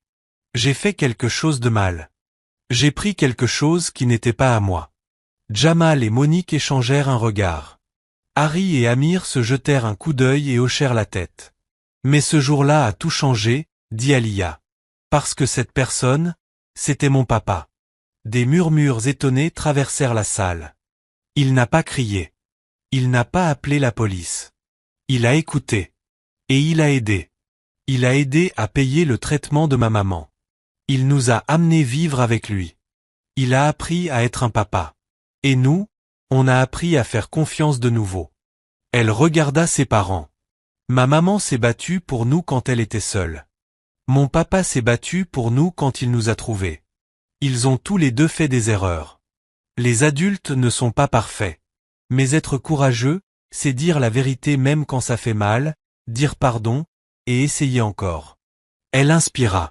Le courage, ce n'est pas seulement pour les héros des films. C'est pour les mamans dans les lits d'hôpital, pour les papas qui essaient de réparer les erreurs du passé, pour les enfants qui se lèvent chaque jour même s'ils ont peur. Alors si tu traverses quelque chose de difficile, souviens-toi des mots de ma maman. Sa voix devint douce. On n'abandonne pas. Les applaudissements éclatèrent. Des vrais. Chaleureux, forts, remplis de quelque chose de plus profond que la simple politesse. Monique pleurait silencieusement. Les mains de Jamal tremblaient en applaudissant. Chiara sauta presque de sa chaise. Amir se leva et cria. « C'est ma sœur. » Harry suivit en criant. « Tu as assuré, Lia ?» L'enseignante rit et demanda le calme. Quand Alia retourna à sa place, elle alla d'abord vers sa mère. Monique la serra fort. « Je suis tellement fière de toi. J'ai appris de toi, » murmura Alia. Puis elle se tourna vers Jamal et l'enlaça. « J'ai appris de toi aussi. » Il la serra dans ses bras tremblants. « Non, bébé. C'est moi qui apprends de toi. » Le soir, dans le jardin. La famille se rassembla dans l'arrière-cour. L'air était doux, le ciel teinté de rose et de violet. Les lumières de la ville scintillaient au loin. Jamal avait allumé un petit brasero. Les enfants brûlaient des marshmallows dans un chaos collant. « Elle brûle pas, Amir. Cria Alia. J'aime quand c'est croustillant. Protesta Théil. Non, ça c'est du charbon, pas du croustillant. Harry leva les yeux. Vous vous disputez sur du sucre en feu. Chiara était assise avec Monique sur une chaise de patio, observant les enfants. Comment tu te sens? Demanda Chiara. Monique inspira profondément. Vivante, encore un peu effrayée parfois, mais pleine d'espoir. Chiara la frôla de l'épaule. T'es forte, ma sœur. Plus forte que tu le crois. Monique sourit. Je ne le fais plus toute seule. Son regard glissa vers Jamal, qui essayait d'enseigner aux enfants la bonne façon de griller un marshmallow, et échouait lamentablement. Vous m'écoutez? Dit-il. Non. Crièrent les trois, éclatant de rire. Ils t'ont dans la poche, pouffa Chiara. Jamal croisa le regard de Monique. Un échange silencieux, gratitude, respect, tendresse encore fragile. Quand les enfants s'enfuirent pour courir dans l'herbe avec des bâtons lumineux, Jamal s'assit à côté des deux femmes. Le docteur a appelé tout à l'heure, dit-il doucement. Monique se redressa. Tout va bien? Oui. Tes résultats sont stables. Le foie s'adapte bien. Ils veulent continuer à surveiller, mais ils sont optimistes. Monique se relâcha, soulagée. Merci Seigneur. Oui. Merci Seigneur. Ils restèrent silencieux un moment. Puis Monique dit doucement. Jamal, tu m'as donné plus qu'un organe. Il fronça les sourcils. Tu m'as donné la chance de les voir grandir. Je ne sais pas combien d'années il me reste, mais je sais que j'en ai encore, grâce à toi. Il déglutit. Tu ne me dois rien. Elle sourit. Je sais. Mais je suis reconnaissante. Il expira, la gorge serrée. Je ne sais pas si je mériterai un jour cette seconde chance. Tu ne la mériteras pas, dit-elle franchement. Il cligna des yeux. Waouh! D'accord. Elle rit. Personne ne la mérite. On se présente juste. C'est tout. Il sourit lentement. Je suis là. Je vois ça. Il hésita, puis demanda. Tu crois que, un jour, tu pourras me pardonner? Monique regarda ses enfants courir, rire, vivre. J'ai déjà commencé, murmura-t-elle. Un jour à la fois. Il la regarda, les yeux brillants. C'est suffisant. Ils ne précipitèrent rien. Pas de romance forcée. Pas de faux contes de fées.